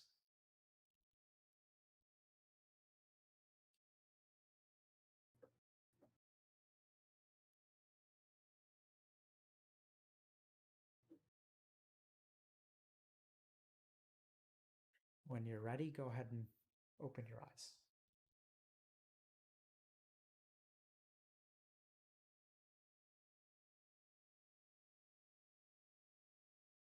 Hello. Hey man, how you feeling? I feel very good. What was it like when you were looking cross-eyed at the third eye? I'd never done that part. It didn't really feel dizzying. It just felt like I was focusing extra hard. Mhm. And I found that tranquil spot, just like pure joy, I guess. Great. Connected. Fantastic. Pure joy and connected is ultimately, you can't be doing it wrong if that's how you feel. But so focusing extra hard is the point. So another thing that you guys should understand is y'all should not do that third part unless you've been doing the other parts first. So in your case, it doesn't surprise me, Ryan, that you've been doing third eye meditation, and now you can push harder towards it.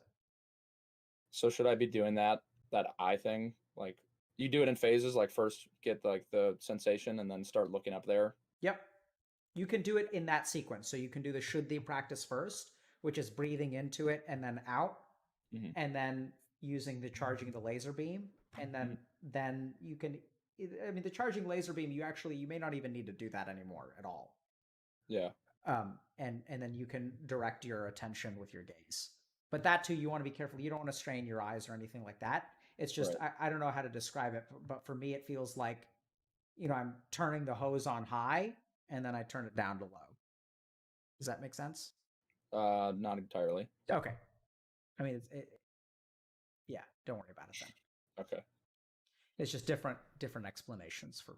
I mean, someone in chat came up with charging the laser beam, which I think is actually a pretty good description of what it feels like. That is how it feels. Yeah. And so, different words for these strange sensations that we don't know how to describe. But overall, thanks for coming on, man. Thank you for having me. Yeah, of course. I've been following since I saw Reckful's video first, and your videos have done a lot for me, and I'm sure you're helping a lot of people. So thank you very much for having me on, and you definitely helped me. Cool. Good luck to you, man. And Thank you. And I'm hopeful about this next phase. I think you can handle it, but I don't think it's going to be easy. It's going to be hard in a subtle way. Yeah, That makes sense. definitely. Yeah. So good luck to you, dude.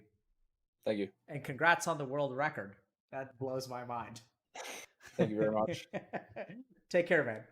Have a good one. Bye-bye. Bye. Okay. So this was a little bit different.